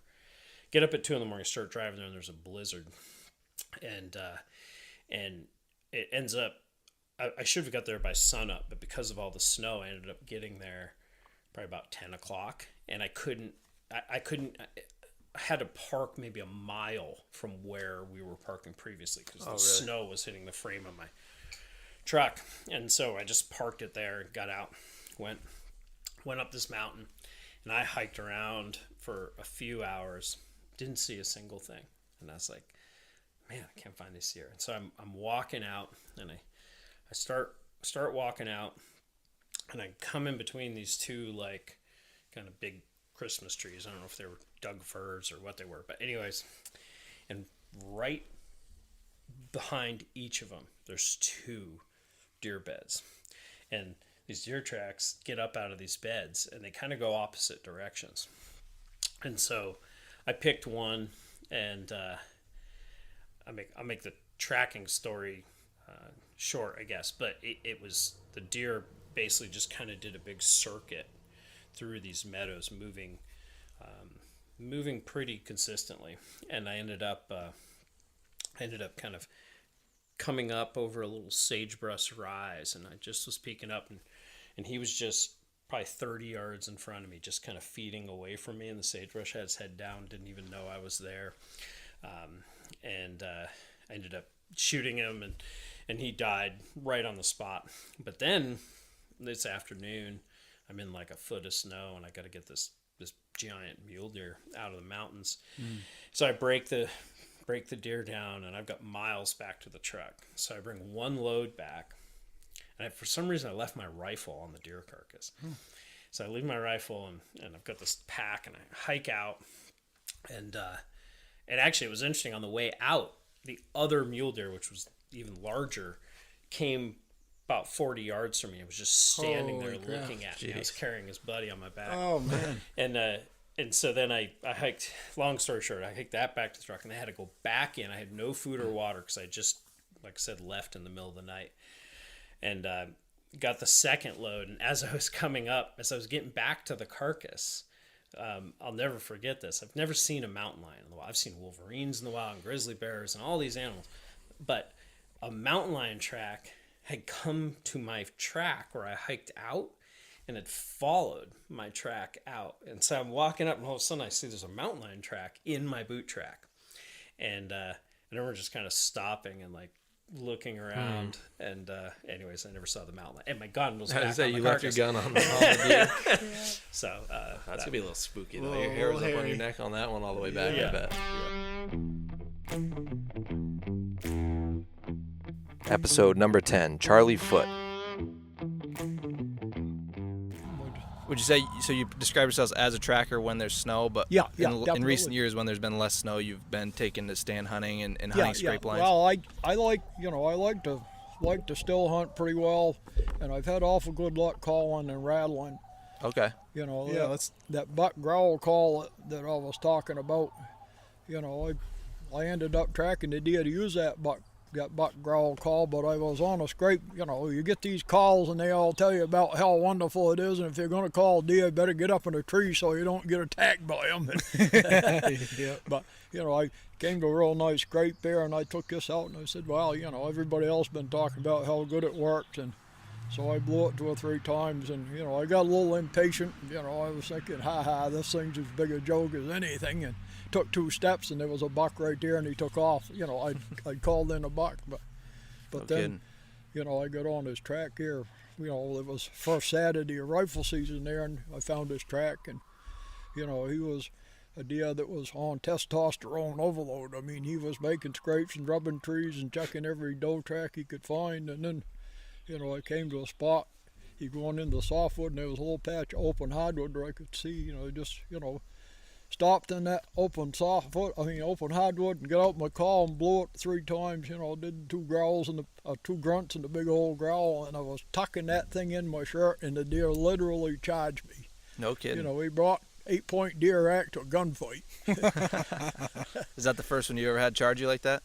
Well, that's the first one. First and only one? Yeah, that's pretty rare right there. Yeah, well, I had one, you know, when I was rattling there, I had a deer come in somewhat of that. But, you know, that situation there, I think with rattling, probably, you know, it's probably all the information, but rattling will work. It's up to the hunter to get there's rattling to where a deer can hear it. Once you get to where a buck can hear it, then, and like the best situation that I know of is if you can get around a bunch of does, or if you can let does walk by. And that, you know, that deer that I was telling you about, that rattled in, there was 2 does that come feeding up through there, and, you know, I'd rattled twice and nothing happened, and these does came through, and I was looking them all over. Matter of fact, put my scope right up on 7 power and couldn't find a horn on either one of them. And then, you know, I let them go by, and then I rattled again, and you know, pretty good shape. But I think the wind had died down a little bit. Well, this buck come charging right down through. I mean, he was all bristled up, he is laid back, all his horns up, you know, and he's over here. I got to turn around, throw my horn, turn around, and of course I'd left my rifle on 7 power. So oh man! So when I got a whole rifle full of brown hair, I shot, and you know that was the end of that. But but you know, this is something, another good thing for rattling. You know, you get in where, you know, where does are fed the night before, and you take a lot of times these bucks will go downwind to where the deer have all fed just to check and see if there's any does in heat, and there's apt to be, you know, scrapes and stuff around there. You know, you go in the morning with a drag and put down a good hot doe scent and climb up in a tree and spread it around. I mean, that's what they're looking for that time of the year. And do some calling, and you know, you can bring them in that way. And that's worked out for you, what, the last 3 years, you said, right? That type of hunting? Yeah, I've got, you know, 3 bucks the last 3 years, you know, with the, you know, with scrapes. And another thing I've had good luck with is that big wide 10-pointer there that I got. That one we had, you know, down here where we live is, you know, we're at 1,000 feet. Up in the mountains you're at 2,500 feet. Well, down here, you know, it rained, and come daylight in the morning, I looked up there on top of the hill, and there was some snow up there. So, you know, up I go, and there was a ridge up there. And what I like to do, I like to walk these ridges, and you get up in the softwood, and up in there's a lot of places you can see down in the hardwood a long ways. The wind was right, so, you know, I went all the way around the ridge and got to the other side, came back down it. The wind was kind of backwards for me, but I was up enough so I could see out where they couldn't.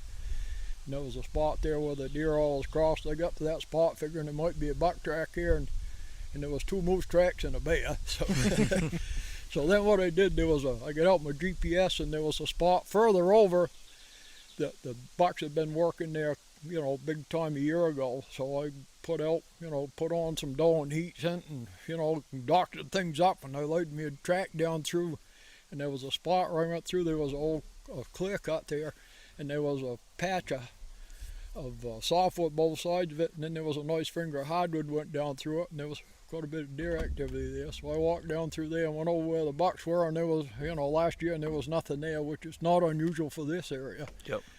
And I was coming back up through that spot, and that son of a gun was following my tracks right down through there, just as pretty as could be. Really? And what did he weigh? That one ended up weighing 249 pounds. So. And that was your heaviest one ever, right? Yeah. That's a big deer.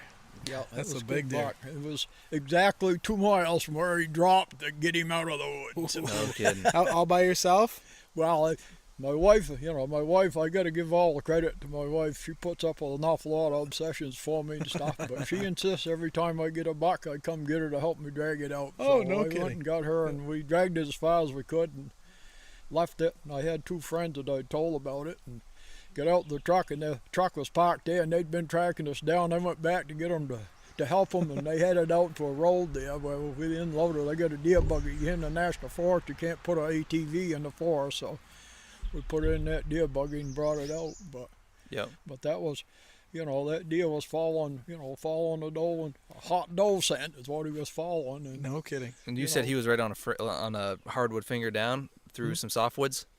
He was in an area where there was a What there was is actually a natural funnel there. There was kind of a rocky spot here and another rocky spot there and a bunch of softwood, and this clear finger of hardwood, and that's just a place where all the animals travel. Yep.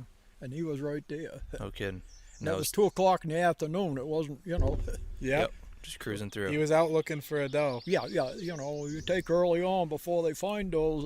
You get on a buck track, it's looking for does, especially early. And, Right. And I've gone 20 miles and never even bothered him. Yeah. Yep. And you said that was 249, correct? Yeah, that was all 249. dressed, cleaned right out. And he was the number 1 buck in the state that year, weight-wise. No Yeah. kidding. Yeah. A lot of the guys we talked to had referred to you as the guy that's killed a lot of 200-pounders in New Hampshire. How many 200-pounders have you taken in New Hampshire that were over 200 pounds? Yeah, I've shot 13 of them that dressed over 200. 13. Yeah. And That's a big 249 is the number. biggest. Wow. Episode number 12, Jeremy Ballantyne. So I'm like, tomorrow's going to be awesome. Bucks are on their feet. Tomorrow's going to be good. Well, I woke up in the mornings, a couple hours before daylight, and I could walk out in the driveway and I could still see the color of the grass through the snow. And I'm like, not hunting here. Because I talked to my mother, and she lives in Westover, and she's like, there's 6 inches on the deck, easy. And that was at 10 o'clock at night. I'm heading north. So I headed up there, headed into the national forest there, Berry area, and I've had really good luck finding bucks up in there. And I get up in there, there's more and more snow. And I'm driving the road, and there's 1 truck ahead of me on the access road. And I'm like, man, I usually am the first one here. I'm kind of late. Now there's getting to be so much snow that my truck's dragging in the dead center. I'm like, man, it's knee-deep snow. There's no snow back home, and it's knee-deep here. So I'm buzzing out through there, and I can see the guys getting out and checking every track.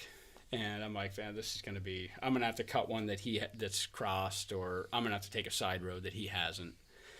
Pretty soon we hadn't cut a track in a while, and there was a couple good swamps that I knew that came up, and I'd killed bucks tracking there in the past. It's a really good crossing, and there's a track crossing all by itself. And I can see before, I was telling my cousins this, I'm like, I could see before I even stopped the truck that it was a deer I wanted to follow. I mean, the deer looks like somebody's going down through the woods with cross-country skis. It's like the deer's got a wicked wide stance, stagger. He's got a wicked wide stagger to his track. And I'm looking out the window, and I'm like, I can see where the guy got out and looked at the track. He got right back in the truck and drove off. And I'm like, I don't know what he didn't like about that track. But there's nothing. Sounds beautiful to me. There is not a thing that I don't like about that track. So I'm like, I bet he went down the road. He probably parked a half mile down the road or something and found a better pull-off. I followed his truck tracks for another mile. He never parked. I wheeled the truck around. I couldn't get back there fast enough. I parked the truck. I'm like, that's the deer I came here to kill. Yep. That's the track I'm looking for. And it was just cracking daylight at that point. I started in. I didn't follow that deer a half mile, and man, he ate some mushrooms off of a log. And there's antler marks. The best. And I'm just like, he's got plenty of headgear on his head. Yeah. Let's go. This is perfect. And that deer drove me crazy because he would chug right along through that wide open hardwoods, and then he'd get into a beaver slough, and a lot of those deer, it's all mature forest out there, and the best browse is right around the edge of those beaver swamps. Mm-hmm. So he'd get around the edge of those beaver swamps, and he'd slow right down. He'd get into the mature hemlocks, and he'd be pawing for ferns and everything, and I'm like, he's right here. I'm going to kill him. And it was ideal wind that day. It was 25 mile per hour, maybe 30 mile per hour, and almost knee-deep snow. It was just like you could shuffle your feet and be dead quiet. It was like, I'm going to kill him right here. He's right here, and he's pawing for ferns, and the snow is just covered in antler marks because the snow is so deep. It's just antler marks surrounding everywhere. He's sticking his nose, and I'm like, oh my God, how big is this buck? You know? Yeah. And pretty soon he'd stop digging ferns, and he'd just get to the end of that beaver slough, and he'd just line right out, and I'd follow him for another half mile through wide open hardwoods, and he's just chugging straight line. I'm like, okay, you're going to come to another one. I know there's a chain of beaver ponds. He'd come to another beaver pond, he'd slow right down. He'd start digging ferns. I'm like, all right, I'm going to kill him in this one. He did that 3 different times. Finally lined out for the third time, and he's headed for the 4th beaver pond. And I'm just like, man, I've got to catch up to him and kill him here eventually. I mean, he's eaten I don't know how many ferns. You know, usually they don't eat a lot like that, and usually when they eat, they bed right up. I get to that next beaver slough, same thing, and I'm going really slow. Except this time when he's feeding on ferns, and all of a sudden his track just goes perfectly 90 degrees to the right, and I'm just like, there's a little knob right there that I just didn't quite pay attention to. I bet he was bedded right there, and I walked up there. Yep, there's a blowdown. He was bedded right on the other side of it. I probably never could have seen him. Mm-hmm. He was just bedded in a perfect spot, and he could see me as soon as I entered that beaver slough at 80 yards. So he had me pegged in that first setup. He had it laid out perfect. Mm-hmm. The decision that killed that deer was me standing there at that bed for 30 minutes. I stood there and I laid the rifle in his bed, and I'm like, that's a good buck. Took a picture of the rifle in the bed, and I'm like, standing here for 30 minutes, and I'm dressed super light, and it's cold. And made sure my scope was all cleaned and everything, and I timed it. It was 30 minutes. I'm like, all right, good. Now let's follow that buck. And he ran big long bounds, and went through some wide open hardwoods, went through a big bowl right up the other side, and it kind of started to turn into a mix of softwood again. And it was all that hobble, that rubbery hobble bush type stuff that sucks to walk through. Yeah. Well, he got to the top of that knoll, and it was all that moose hobble stuff, and you could see where he stood there, and he looked right back over his back track. Well, he could have seen me at 80 yards when I came into that hardwood. And you could see his tracks were just everywhere in the snow, where he was pacing, and he was just standing there all anxious. And he didn't see me coming. Then I could just see his tracks where he just swapped ends, pissed in the snow. He walked a little bit further. He walked 50 yards, and boom, he's right back to digging ferns again. I got him. I'm going to kill him. He's on his feet. Yep. He's on his feet. I didn't follow that deer another quarter mile, and I saw him. I just saw the little bit of his ass. He was just walking over a hill, and he was just like, just chugging along. I just see a bit of a beam and a little bit of his ass, not enough to shoot. And I'm like, oh my God, he's right there. He doesn't even know I'm here. And he was kind of going to the left, so I kind of scooted off the track. And then I could see bits and pieces of him walking down through the spruces, and he stopped, and he's eating mushrooms off of a log. And I'm trying to get closer to him and get a good shot at him. Well, it's kind of like a bowling alley lane down through those big mature balsams. And where his head was and everything, I'm like, well, there's the goodies right there. That's where his chest is right there. And I put it right in between 2 trees. Boom! Shot, and he takes out of there like a rocket, and I don't get a second shot at him, and he's gone. I'm like, I drilled him. He's dead. I walk down there, there's blood and hair everywhere, and following his track, and all you can smell is that tarsal gland. You know, I'm like, oh, he's piled up. Wind's right in my face. He's piled up 20 yards away. 100 yards later, I'm still following blood. And I'm just like, what's going on? Where did I shoot the deer? So I'm following him, get to about a half-mile mark or whatever. I jump him. I shoot 2 or 3 more times at him. I'm looking at the bed, and I'm just like, man, I can't. I hit him back by looking at the blood in the bed or whatever, but I'm just like, I got knee-deep snow. I got all day. It's 10 o'clock in the morning. I'm going to kill him either today or tomorrow. I got all day. I mean, he's running further away from the truck, and now he's starting to arc back. But I mean, I'm like 3.5, 4 miles from the truck right now. I'm just like, man, it's gonna be a long day. I should have ended it right back there. Yeah. I should be done gutting him, and be taking hero shots and be dragging him by now. And I jumped him one more time and shot at him. Then never touched him, and now he's headed directly back towards the road, and he gets back to that last beaver pond where I jumped him the first time ever, and he goes within 100 yards of that bed and gets right on my tracks where I followed him out of that bed where he was running, and he like gets in those tracks for a little bit, and he messes around, then he cuts off of them, and he goes right back down to that same beaver pond, that first one. He's going along the edge of that, and I'm like, he's going to be bedded right here. So I slowed right down just at a snail's pace, And I'm like, he's going to be bedded right here. It's real thick. He just feels real comfortable right down in here. Pretty soon, he pops up out of his bed, and he runs straight away from me. And there's a big balsam tree right there, and I'm kind of right near a blowdown. I was getting ready to step around it, so I can't step to the right. And I didn't really dare to because time seems like it's going by really slow, but it's like it's everything's happening in a fraction of a second. But he's running straight away from me, and all I remember seeing was antlers on either side of the tree, and I couldn't shoot him. And I've got the gun up, and I'm just watching him like he's going to go to the right. So I'm right on the right side of that tree. Pretty soon, there he goes to dive to the right. Boom! And there's snow is falling off the trees. You can't see anything. And I'm just like, well, that wasn't much of an opportunity.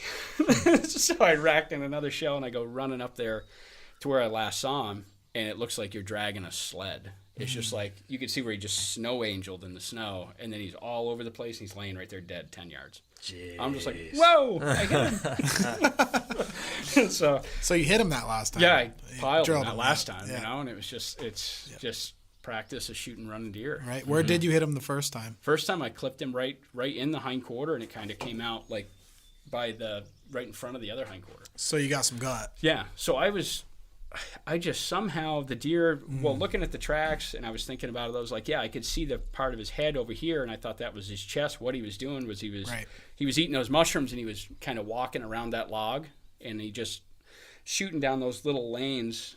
I just lost where I was on the deer. I just shot the wrong part of him. Episode number 13, Jeff Doyle and Jim Doyle. Yep. You guys got a pretty good team system, it seems like, when you guys are hunting. In some of the videos, you guys got a little team system going, right? Yeah, sometimes we just leave each other at the truck and divide see each and other. conquer. Yeah. We usually drop each other 2 or 3 miles away and then kind of hunt separately. Yep. Wasn't there a video a couple years ago? Was it the Adirondacks? You got a buck, and then like just after that, he got a buck. What was the story on those? That was pretty cool. I guess there's a ton of beech nuts. That was the first thing, and it was really crunchy. And we went in together on this trail, and there's beech nuts every place, but the crunch was just super loud. So we're kind of like, we'll divide and conquer, and he went, one way, and as he's walking away, I can hear him crunching, and all of a sudden, I hear him crunching from a different direction, and I saw a deer, although I couldn't tell what it was, pretty quickly. So that gave me, high hopes in the area. But then we kind of, separated, worked my way up over top of this mountain that I had actually shot a buck on a few years before, and as I'm up there, I can hear this kind of weird noise, right? And it was 2 bucks fighting, and I saw 3 bucks tangle one time when I was in a tree stand, and I thought, if I had only got down, I could have climbed down from my tree stand, run over there, and shot one of them. No kidding. Yes, had the opportunity. So I knew at this point, like, I need to motor over there while they're still getting busy. They're preoccupied. Yeah. Yeah. And then I hear, and I was like, no way. So you got to tell what happened there. Well, it was super crunch conditions, and most people don't like hunting crunchy conditions, but we utilize the grunt call a lot on crunchy conditions. The deer hear you coming, but if you do like the 7-11, 7 to 11 steps, stop, grunt, 7-11 steps, stop, and grunt, and you're a little patient and use that grunt call, you can just work in towards a buck, and at some point they start coming to you, and you can hear them crunching coming to you, and that's what I did with that buck. I crunched them in. So. Yeah. Hey. No kidding. Out. And how far away were you guys? Like a mile or two, or pretty close? We were about a mile. About a mile. Yeah. So you shot the buck, and you had 2 fighting in front of you. Yeah. So then, continue with what happened. So I was pretty certain that he had just got one, right? Yeah. I was pumped, but I could hear those bucks fighting, and I just started moving fast, like as fast as I could, sneaking. And I guess you might be able to see it in the video, but when I saw them, they were in this little clearing, and they were just spinning. They had their racks together, and they're just spinning and spinning and spinning. And when I got the gun up, I don't know which was which, but it was so cool. I was going to shoot one of them. Right. Like, I couldn't tell if one was a big and one was a little one. So I just waited till one spun by, and I pulled the trigger. Yep. And I didn't realize at that point when a few seconds had passed and a buck came running by me, I couldn't pull the trigger on that buck because I don't know if it's the one I just shot or the other one. Right. So I waited, and it was a little touch and go because eventually you came up and we're trying to find blood, and there wasn't any blood to speak of. I went down off the mountain, and like I said, it was crunchy. I'm down there, and all of a sudden I hear crunch, crunch, crunch, crunch, crunch. I didn't have the video rolling, and I could hear deer running right at me. And I thought, oh no, what if a big buck comes running right at me? Like, and you I can't don't shoot. even know if I missed this buck, right? And 3 doe came up over this little rise, and I was just like, oh, thank God it's not a buck that I gotta pass up at this point. Yep. So eventually he found blood, and the buck was dead, right? That was the buck that ran by me. Yep. That was him, and he was just piled up on this trail just down the side of the mountain. No kidding. Yeah. The interesting thing about the buck I shot was I'd been hunting for 10 days in the Adirondacks. I hadn't seen a deer in 10 days. And I told Jeff, if I see a buck today, you're with me, I'm going to shoot a buck. So it was a small 5-pointer. It was no big buck or anything, but it was my trophy for the year, and I was happy as can be. Yep. Yep. Yeah, that's a good day in the Adirondacks. Bucks fighting, you both get Heck one. yeah, and You're then the never gonna work forget began, that. huh? Yeah. You had to get 2 bucks out. Yeah. Oh, and the snow conditions, that super crunchy condition. Yeah. The snow was like Velcro. We dragged those bucks maybe a half a mile, and there wasn't any hair left on the side of the bucks. Yeah. They were just down to bare skin. Was he like plowing up the snow kind of? No, it was rock solid. Oh, Velcro, gotcha. And there wasn't any hair left on them, so Jeff actually carried both bucks out. You carry one out and then came back for the other one? Came back and he carried both those bucks out. That's a workout, huh? That's what sons are for, right? Yeah.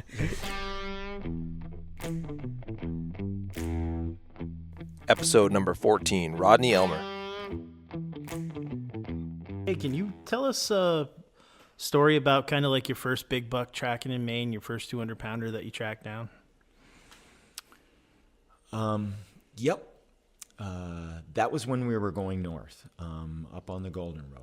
We went to Dole Pond, which is near the Canadian border up there, right? That's a place, same thing. Everybody goes up there. And I went up with a buddy, and his family was getting quite a few. Tim Busby and his brother and his dad, they were going up quite a while, and I grew up with Tim. We went to school together and whatnot, and we went out in the woods together, and we got 3/4 of an inch of snow, and we were all excited because maybe now we can find something, right? And we didn't go in the woods, 300 yards, and 2 big giant buck tracks. One older one that was huge, had to be 230 plus, and then another one that was, almost as big. And I said to Tim, which one do you want? And I said, the bigger one's older, but this one here's got a doe, and they've crossed. Mm-hmm. So which one do you want? He said, I'm going to go with that big one. I said, okay. So he took off on the big one, which had come through earlier and must not have known about the 5 does with one of them in heat and the 209-pounder following her, right? Yeah. So I take this little troop of deer into the swamp on an edge of a little bit of a hill, and Tim swung out on the other deer, and it was headed. That bigger one had a bigger stride, and he was on a mission. You could tell he's going to go a long ways, where this one here is probably going to be right here someplace. So I just moseyed along, and I went probably 500 or 600 yards, and they started slowing down and feeding, and he's right in her every step. Everywhere she went, he was right on her, and I'm like, boy, I've seen this back home.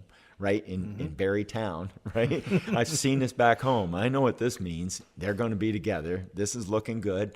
And I'd have shot a spike. If I saw it, wouldn't have mattered to me, right? And I just nice and easy, I'm poking along. And then it was about 9:30 in the morning, and I'm like, man, I could really use a cookie. Them chocolate chip cookies in my sandwich bag were really bothering me. So I whipped out one of those, and I took one bite of it, and I said, what are you doing?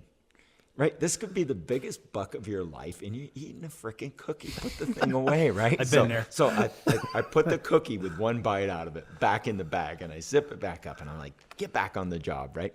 So I go poking along. I've got my grandfather's rifle, and I'm poking along and looking, and then all of a sudden, right in front of me, I hear this giant whistle train 200-pounder, right? And I'm like, oh my God. And and all these deer come to a stop, and I can see a nose sticking out, and I saw a couple flags, and then they come to a stop, and his nose is sticking out at about 60 yards, and I pull up that straight 4-power scope, and I put it on it, and it's a huge nose, and it turns just like an inch, and above that, way up here, is the main beam turning just a little bit with it. Instantly, I know, like, that's the biggest deer I've ever seen in my whole life. Look at that thing, right? But all I can see is his nose and his tine. But there's this beautiful hole. So I'm just holding. And I've got it right there just waiting. And he blows one more time. And I see this steam blow out into the hole that I'm waiting for. And then he jumps. And he comes through the scope. Just beautiful. And I just centered him in the scope. Didn't even bother with the crosshairs. Just center the deer in the scope and pull the trigger, right? Just as fast as I could. And I hit him right dead center. And it clipped the upper part of his liver. I didn't know it at the time. I just pow, right? And boom, boom, boom, boom, and off they all run, tails going everywhere, all 6 deer just going all over the place. And now I'm shaking. I'm shaking so bad I can hardly run the bolt, right? So I'm like, that thing was huge. I said to myself, oh my God. Now back then we had CB walkie-talkies. So I've got this giant radio, right? It's this big, right? With an antenna that's got to be 3 foot long. And I'm not touching that radio because I got to go see that thing. They ain't dead. I learned this early, right? They're not dead till you're standing on their head. We always said that. You've got to get over there and make sure it's dead because they'll just move. Like, they're not dead till you're sure. So I reload and I put that extra shell in there that I shot so the gun's full. I learned that too, right? Now I walk right over to where I shot. And I'm not seeing too much, and there's deer tracks running everywhere in the mud, and there's only a little tiny bit of snow now. It's melting away. The trees are dripping a little tiny bit, but there's some evergreens coming up, and there's a little more snow over there, and I start towards those a little bit, and I'm looking, and I see a pretty big running track, and there's a drop of blood. I said, ooh, I'm on the right track right here. And I followed him a little ways, and he ran right into that snow and into the greenery, beautiful. And all the other deer had peeled off, and he's by himself. And I said, ooh, here we go, come on. And I'm walking along, and of course, I'm still a puppy dog then, right? I'm tracking, but I'm not used to tracking what I'm about to see. I'm not used to that kind of stuff, right? And I'm walking along, and I see the track in front of me turn, and there's more and more blood. And I see it turn in front of me at about 10 yards. And I'm turning and watching the blood, following it with my eyes. And I'm standing right next to him. He's over here, right? He did this circle, and then boom, and he's laying right next to me, like 15 feet from me. He's laying there, and he's looking at me, and he's quivering. And I swing over, and I look, and this thing materializes what I'm looking at, and that rack is just like this, right? And he's looking at me, and he turns his head like I'm going to get up. And the gun went off, right? Because he's bedded, right? So you got to shoot. So I pow. And he falls over, that old 30-30, right? 30-30 Savage, and he's laying there. And now he's kicking away, and he looks like a couch laying there, that big soft couch. Look at that thing. I couldn't believe the hooves on that thing. And I said to myself, I just shot that thing. And I'm standing there. My jaw is right against my belly button. I'm looking at it. I just can't believe, look at that thing. And he finally lays his head down, and I sing him the song. And he's laying there, and I walk up to that thing, and I said to myself, oh my God, is that a big deer? And I reach out, you reach out for those antlers, the first human to ever touch those antlers. And I pulled them horns to me, and I looked at that thing, and I could not believe it.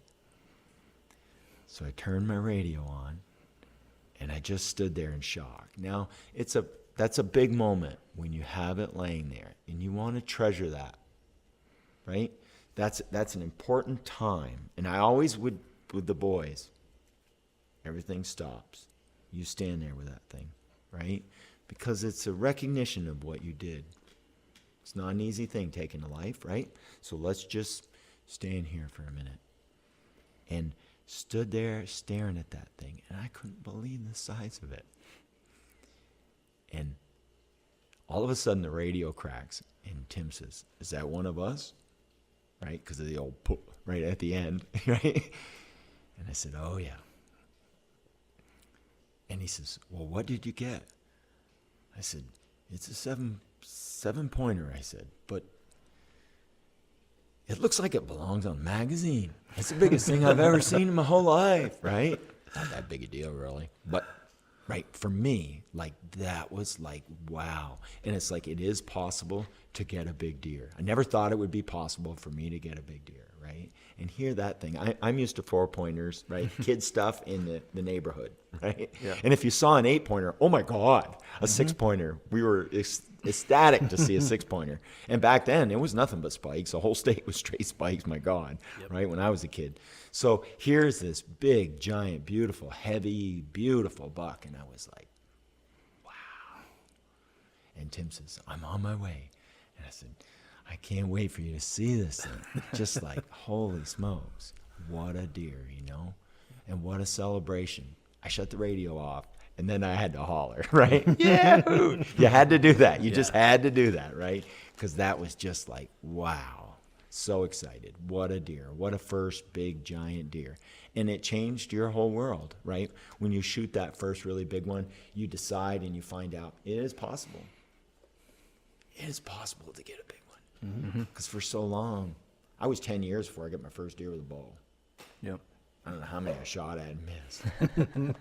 A horrendous number of deer, because I was out there watching them all summer long and chasing them around and following them and watching, and I knew when they did everything, and here I couldn't get them, right?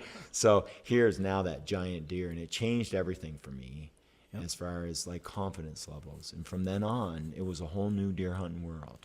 And I see it all the time in the shop here, right? Someone comes in with their first big giant, and they think about it every day for a solid year easily, sometimes even more than that. And it's amazing how much it sticks with you, right? It is a life-changing thing. It's a big deal. Is that deer up there right now? Yep. This one right here. That one right there. That one right there. Yeah, Nice. the one that's all faded now, right? Yep. That was, boy, almost 36 years ago. And that was your first year in Maine. You got that one. Yep, my first big deer in Maine. Yep. That's awesome. No, well, you're hooked right from the beginning, then, right there. No wonder you're. Oh, then it was over after that. Like that, I just wanted to see more of those. Yeah. You know. And what'd that weigh in at? You said. Boy, I want to say 205. Jeez. In the low 200s. Beautiful. Awesome. Yeah, beauty. Just something that makes you real like happy, and the fact it made that magic number is like, for me, like at that time, that was like, gotta have that. Episode number 15, Lanny Benoit and Glenn Bombardier. I got one last question for you, Lanny, and I'll let you go. So you had a 272 in Maine. What was your heaviest Vermont buck? You know? Around 250. 250 Vermont buck. What's the story on that one? I hurt my leg one day. Okay. Way up and back in J. Yep. And I stepped in a hole. Yep. And I bent my leg backwards. Oh. Like this. Yep. So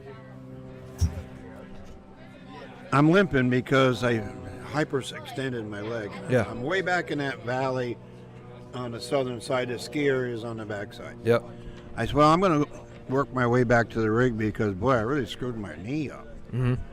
So I'm coming down off the mountain on the western side. I'm cutting down through where it goes like this, and the ski area is right over there. Yep. I look down, there's this great big buck track.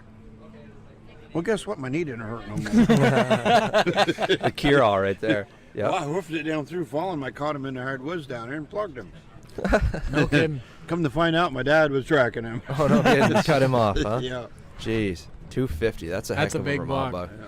Was it like back in the day in those early, like the 70s and 60s and stuff, were the deer... This was 60s. 60s, okay. Yeah. So those early Vermont days, were the bucks in Vermont back then like very similar to like the same like almost like genetic line of bucks in Maine, or did they get cleaned out, or they always been actually a little further smaller? north you got up around Maidstone, Yep. northern part. I can't remember, I can't remember all them names. Island Pond area. That whole Northeast Island Kingdom Pond, corner. Yeah. Further north, Norton. Yep. Norton. They had big deer up there, just like Maine. Yeah. Okay. Yeah, it still kind of is like that. Seems like where the biggest bucks every year get killed. Yep. There's a point there where they get bigger because the little ones don't survive. Yep. Take down here a little deer this tall, he makes it through. Oh yeah. They make it through and then they breed. Yeah. Yeah. So the strain gets small. Yep. And as the winters soften up, the strain gets smaller again. Yep. Because the little ones are making it through. Yep. And if you want big bucks, you can't have that. You got to go places. Mother Nature's cruel. Oh yeah. Survival of the fittest. Yep. For sure. But Episode number 19. Brendan Moore. Hit the roads. Said we're just going to go out and drive and try to do it, Benoit style. Get out there, drive the roads, and find a track. Yeah. And at that point, it had stopped snowing, and we had 6 or 8 inches of good fresh powder. So we were super psyched about that day, and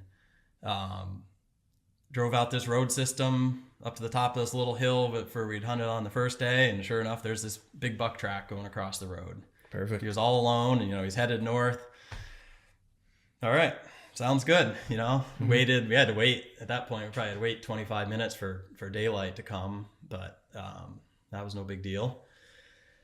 And I set off on it, and my buddy went off. He kind of swung around to the south, and he was going to loop around and see if he can get into some other deer. And started off on the track, and it was just easy tracking.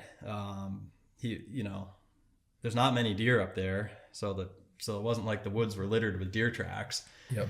And he was nice and big, and he was just going in some easy places to start.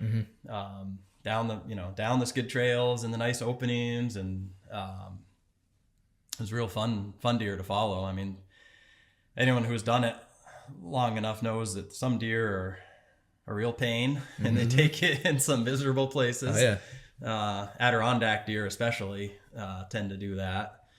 But when you get on a nice big, I think it's like the older deer they're a little more mellow, and they not as wiry and just like to do their thing, a little Yeah. more confidence. Don't mind walking out in the open a little bit. So I followed him. It's probably for an hour. He swung around. I think he was out looking for does, and he ended up crossing down. Came off of this hardwood ridge, and it was windy. I mean, it was probably blowing 15 miles an hour. It's cold, snow flying off the trees and everything. Oh yeah. I mean, it was like, yeah. I can't wait for that feeling this year. I hope we get it. It's sunny and in the 60s right now, and it's kind of depressing for deer season, but for sure. It was a good feeling when the wind and the snow falls down the back of your neck. Oh yeah. And, it was good. But he went down off this hardwood ridge and dropped down through a little bit of a cedar bog, and got out. There's a bunch of little beaver ponds and knobs and knolls and bluffs and things like that, and he was out poking around in those. And I was going pretty easy on him. Not, I had, of course, an early start, and I knew I had all day, and so there's no rush. But there was he must have seen me or heard me or something, and there was this one spot coming out of this beaver pond, and there was like, I still don't really know what he was doing. It doesn't much matter, but there was 3 tracks on this one hillside. One was going straight away from me, one was coming straight back towards me, and the third one was going straight away from me. And so for some reason he was up doing a bit of a loop, maybe running back to check on me and going back up the hill. I ended up, like I often do, I took the wrong version of the track and probably spent a half hour sorting it out. And thankfully there weren't many deer in there, because the snow was deep enough that stuff was falling back in, and it's not like I ever saw a real clear hoof print of them. It was deep powder. But got it sorted out, got back on the right track, went around. He started making a few scrapes, hooked a couple trees, and then I jumped him up. Never even saw him, but his track took off running. And so I figured, it must have been me that jumped him up. And at that point, he'd done this little circle, and he ended up running in my boot print for 10 or 15 steps, which I love that when they do that. Oh yeah, you know you're right in it then at that point. You know, I mean, like, I knew I jumped him up, and so I knew I was pretty close to him, but it's nice when you know, hey, at this point I was here, and it was 35 minutes ago, and now I know I jumped this deer, and he ran down my thing for 10 or 15 steps before he jumped off, and it just, I don't know, it gives me a little confidence boost that I know that you're right there. I'm on the right. Yep. It's go time. I'm on the right track, you know. And then he took me through some pretty thick stuff. I jumped him. I must have been pretty close. I just never saw him. He had a pretty good scare, and he took off running. And he didn't go all that far. I mean, he was pretty friendly deer, like I said. He would only go, you know, a couple hundred yards, then he'd slow down to a walk, and just go back around about his business. He did a few more little loops. You know, at one point he was at this beaver pond crossing, and he'd gone over this blowdown, and I went around it, and then he did a little, I don't know, figure 8 sort of thing, and it got a little bit confused at that point. You know, the wind had been up enough, and at that point, you know, he'd taken off running. So of course, he had a little lead on me, and there was just enough time that I was having a little trouble sorting out his track. But I saw there was one track that went out across this old beaver pond, and it was probably, you know, 200 yards across, all swale grass, you know, dried up sort of stuff. But the tracks were just hammered with snow. I mean, you could only see one out of every 10 hoof prints in it, you know, and I was just like, what the heck? How is this deer? I was right on him, and now it's all blown in, and but the wind was whipping pretty good, and it can really fool you, you know. You got to take it with a grain of salt. And so I decided to go across that beaver pond, and then I got over into the woods on the backside of it, and it looked much better, you know, looked like a fresh track once again. So I was feeling good there. At this point, did you know it was a exceptional deer, or with the deep snow you could just tell it was a big deer? Oh yeah, you could tell it was a big deer. Yeah. But you didn't know how big. Yeah. No. Yeah, I mean, I knew it was, you know, I had great confidence that it was over 200 pounds. Yeah. First part of November too? Yeah. Okay. Yeah, it was the second week of the rifle season up there. Yeah. Sorry to interrupt. Yeah. No, it's fine. Jump in anytime. Yeah, it had a real wide stance. And good stride.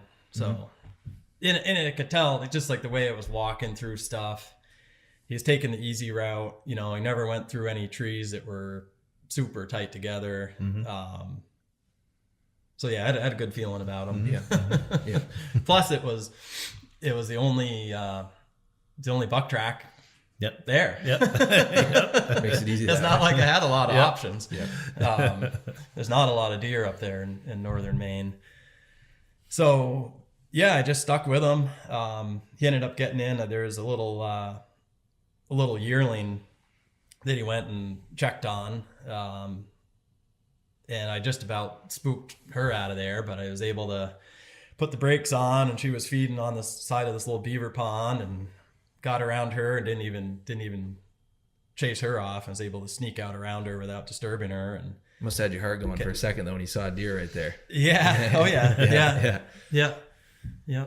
I was looking right. Yeah, I was trying to say, all right, well, there's one. You always got to say, well, where's the other? And but he wasn't there. And then he headed down. He's basically just heading in this straight line out through the woods, and then I never really noticed him feeding, but he did do a little bit of a switchback in his track before he bedded down. And, you know, some deer, sometimes, you know, you guys will see them, they'll feed and they'll pop some ferns, and you'll notice, you know, real heavy feeding activity before they bed down. And this one didn't really do that this day. He was just kind of meandered a little bit, but it was, you know, just ideal conditions. It was still windy, still good quiet snow fresh, and it was good. Like I said, it was just about the only buck out there, Yep. at least that that we knew of. Mm-hmm. So following it was simple at this point. So I was able to keep my head up and keep looking for him, and ended up catching up to him. He was bedded down. I was on this little spruce area. There's some big mature spruce, but a lot of small ones, head high, Christmas tree size things. And the only thing I saw at first was his antler. I think it was his right side sticking up. I could see the kind of the ends of the tines and his main beam there. And it was probably 30 yards away. And then I got real excited, Oh, yeah. And he didn't know I was there yet. But it was thick, they don't like to bed out in the open. It's not like it was a park. And so I really couldn't see the deer. I could see his antler, and he was moving around a little bit. And so I pull up the gun, and I was looking, I was really tempted just to shoot, because I could tell right where his body was, and it was just a little fir tree. I was like, I probably can get one right through there. Yep. But I didn't, and I hesitated, and I said, no, I got to get a better shot than that. And was able, there's just a little clearing, and I just kept the gun up and kept the crosshairs on him, and just took, 4 or 5 steps even closer to him, and got where I could see from his shoulder up through, and I shot him right in the neck. Jeez. Dropped him. He, started kicking around, kind of jumped up. I got another quick one in him, put him down again, and that was it. Jeez, wow. Right there. That was 11 o'clock in the morning, and I started the track at daylight. Yeah. So you can't beat that. That's as good as it gets right there. Yeah. Yeah. Was he when he's bedded down? Was he facing back towards you, looking back, or was he kind of just didn't seem too worried about you? No, he was kind of looking away a little bit. Yeah. Quartering away. Yeah. All right. So so you get up to that deer. What's your first reaction to that thing? Oh, it was a giant. Yeah. No, I mean, you could tell the size of it. It was a real thick deer, real fat deer. A good set of horns on him too. Mm-hmm. Oh yeah, beautiful rack. About that 8-point rack, right? Yeah. Did the horns look small compared to the body? 'Cause that sometimes happens, No. Yeah. No, they look pretty proportional. Yeah, I mean, they're thick. They're he good, was just good like and heavy. exceptional deer, Yeah. Probably just the thickness of him and his legs, just how beefy. How beefy of a deer he was. We'll post some pictures of that for the people that are listening to see how thick that deer was. He's a long deer too. You don't get that super weight without it being long. He's long and thick all the way through. Which is crazy. It's a big frame deer and but very, very thick. Yeah. So how's it getting a 300-pound deer out of the woods? So you shoot him, and I know you're telling me in the truck on the way over that you moved him like 15 feet to get pictures, and then you're before I dressed him out. Of course, the spot that he died wasn't that nice of a spot to take a picture, and he's half upside down, and so I grabbed onto him and moved him. And I moved him like 10 or 15 feet, and just to get a better spot before I dressed him out. And holy cow, was it heavy! Did I just shoot a moose by accident? Straight up. And I've shot moose. I know what they feel like. I shot them. The 650 pounder. Yeah, can't move them much. No. But it was big. It was big. How far from the road were you? It's just about a mile. Okay. As the crow flies. Yep. Yeah. So I turned on the GPS. I kind of knew the woods from the last 2 days of hunting. It's not that hard, but turned it on. Hadn't been paying any attention to it the whole hunt. I'd just been focused on the hunt. Turned on the GPS. It was like 1.1 miles back to the road. But I knew that I was not dragging the deer out by myself. Yeah. Your buddy was in the area, right? He was in there. Yep. So you got him called over to help out, or? Yeah, not quite that easy. Nothing is with me, but we had some radios, just the cheap walkie-talkie things, and of course they weren't working. Yeah. They don't seem like they work too good up there. I called him on it. He didn't even hear me shoot. We weren't all that far apart. We were probably a mile apart when I shot, and I didn't think he heard it. Yeah. But it was windy, and it was in this, softwood. Snow muffles it too. Yeah. It's a lot of fresh snow on the limbs. So I called them, and all I heard back was static. And all right, I got to go over here. So I tried a different little spot, and there's not much topography up there. It's not like around in Vermont or something where you can climb up on a hill and get somebody. This is pretty flat. And I couldn't get them. So I said, all right, well, I'll do a few signal shots, So I shot my rifle, and he heard something static on the radio, and then I think, well, maybe he must be coming. So I waited 10, 15 minutes, shoot again. He doesn't show up. I'm like, I was getting cold. Yeah. I'd worked up a little bit of sweat, got some excitement, of course, shooting the deer, and it was just cold that day. And if you're not moving, you're just standing there, you get cold pretty quick. Freeze your ass off that. So I said, forget that. I'm gonna go back and get the truck. And it was a mile to the road, but the truck was parked further where I got onto the track. It was a mile, to the end of the road where we could drive. And so I hiked back, got the truck, and it had, unfortunately, the mechanical issue with the truck. So it was warm. The road underneath, it was cold and snowy, but the road underneath was muddy. Yeah. And so we were going in these back roads. They're not very good.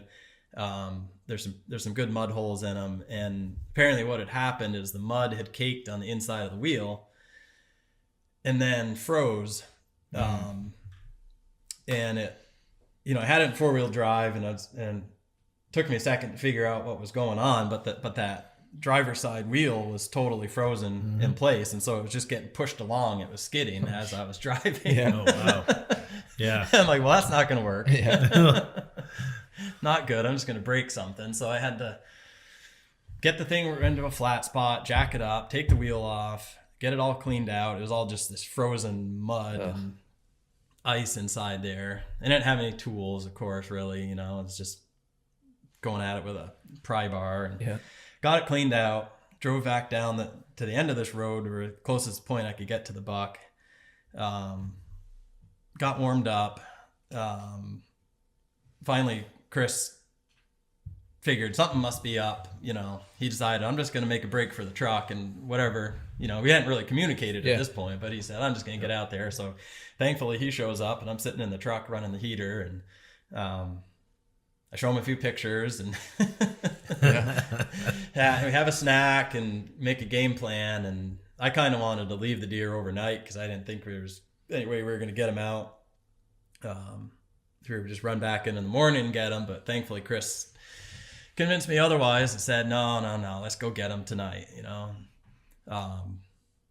So we got all fueled up, left the truck, and I'd obviously had GPS the heck out of the deer before I left them. Yeah.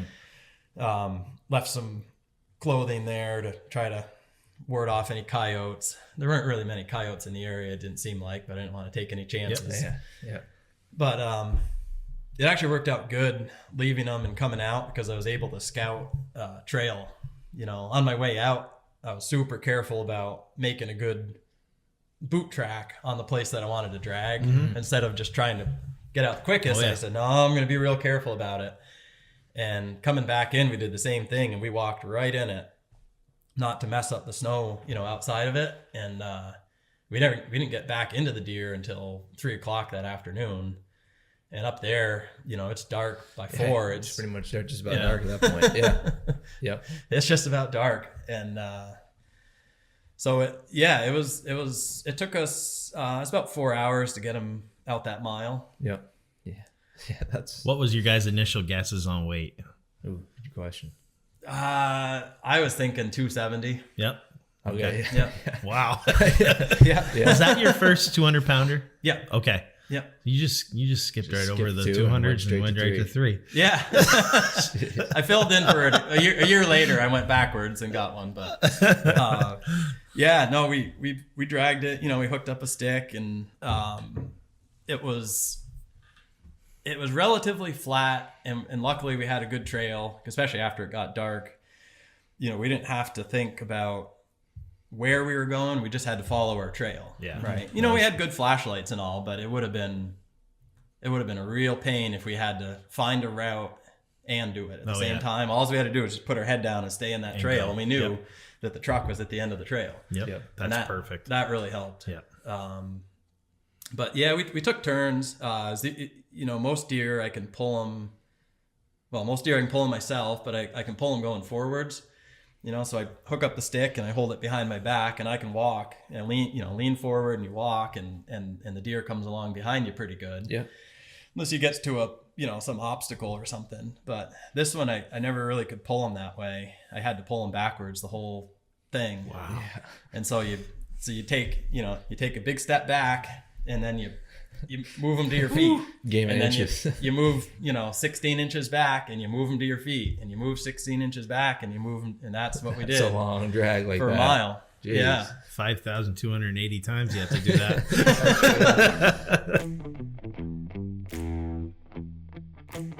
Episode number 20, Jeremiah Trombley.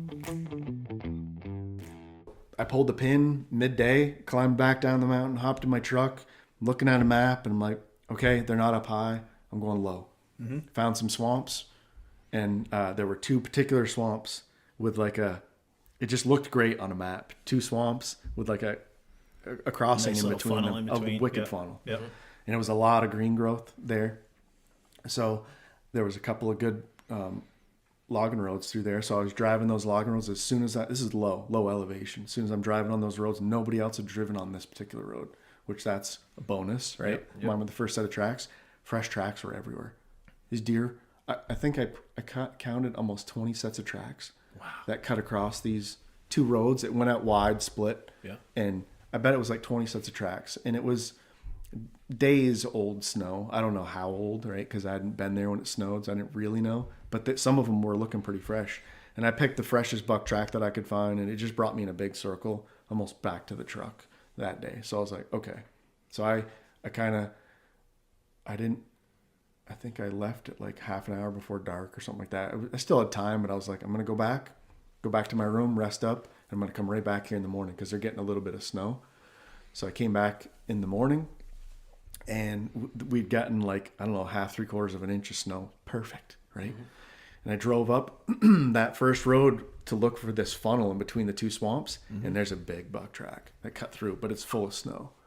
I don't mean full of snow, but it was like the track was made in the night before it snowed, or around when it snowed. And then I kept going, and I cut another buck track that was smoking fresh. That was with a doe. But I was like, I'm like, this is in the dark, half hour before daylight. I'm like, that first track was a better track. Mm-hmm. I got all day.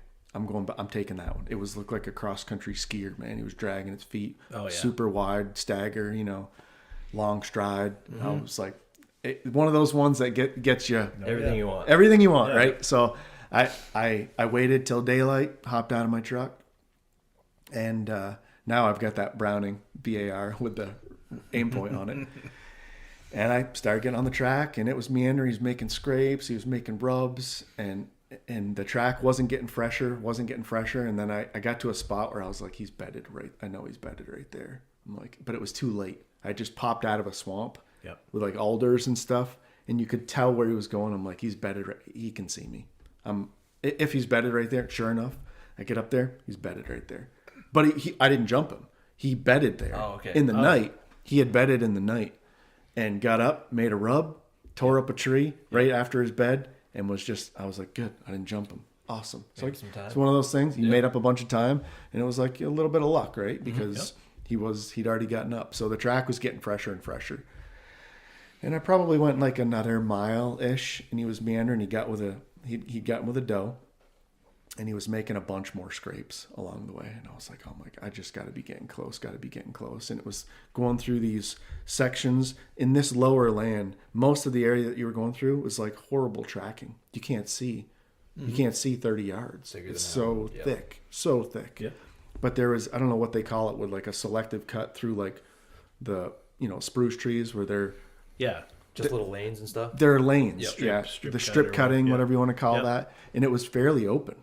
And you could see at times, 60, 70. I was like, man, what a place to catch him. Mm-hmm. Of course I didn't, right? Didn't catch him in there. But he had spent a lot of time making scrapes and then checking does in there. Yeah. And I was able to stay on his track because of that snow, because of the fresher snow that we got. And so anyway, it gets to a point where I had looked at a map, and I'm like, there's one little block of wide open hardwoods, and there's a little knob, and it's green growth on that knob. and he's heading right for that. I'm like, they're right there. Yep. I bet they're right there. He's with a doe.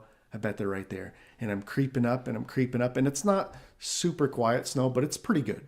It's pretty good. It's not like that 2018 snow my first time tracking, which was soft. And I'm creeping up. I'm getting really close, and I see the doe go. And the doe takes off, and she goes right out into the wide open hardwoods.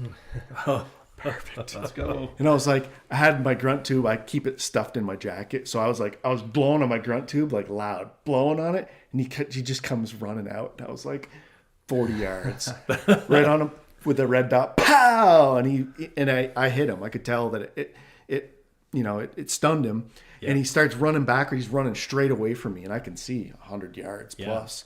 And I was second shot, right? Texas heart shot, pow! And I can see that I hit him. Yeah. And the third shot, when I shot, I could see the snow hit over the top of him. So I know I missed with the third one. Mm-hmm. I was like, all right, I know I hit him with one of those. I had to have. And I go up the first shot, and it's hair all over the place, and a little bit of blood. And I was like, okay, I hit him. And then I'm like, but I'm making a mistake. I'm beagle dogging. I should be looking ahead, because he went that 200 yards, 150, 200 yards or whatever, and he bedded down. I didn't know that. He's looking back at me. Yep. But I'm beagle dogging it, looking for blood.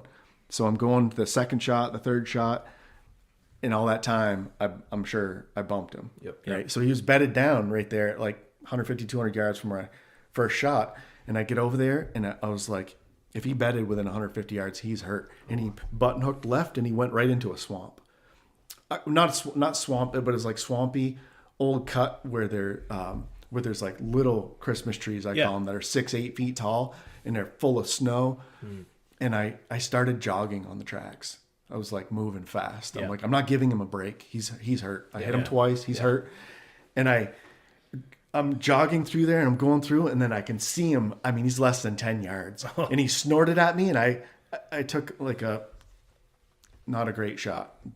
Not anywhere near him. Not anywhere near him. But I just ran as fast as I could. It was the coolest thing, because I'm running, and I can see the snow like falling off the limbs. Oh, wow. Where he's going right in front of me. The snow is falling down, and I shot him 2 times, less than 10 yards both times. Wow. To finally put him down. And I was pretty happy. That's awesome. It was such a cool hunt, It was really cool how that ended up working out. But wow, close quarter combat at the end. Close quarter combat is what it was. Yeah.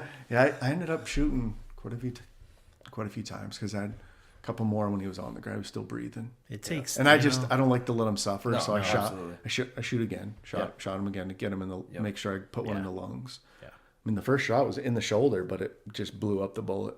So just hit that shoulder. I think so. Yeah, it was all bone chips. All in that shoulder was just. Well, it's good that you kept shooting, because some people won't keep shooting, and then that first shot, he would have gone miles with that. Possibly, possibly could have gone miles. Yep. So, did that second shot hit him? Second shot hit him. Yeah. I had quite a few holes in him. Second shot probably really crippled him up. There was 5 or 6 holes in him. Yep. The third shot, I definitely missed him. Yep. I could see it as I was shooting. I see the snow hit above him. Yeah. But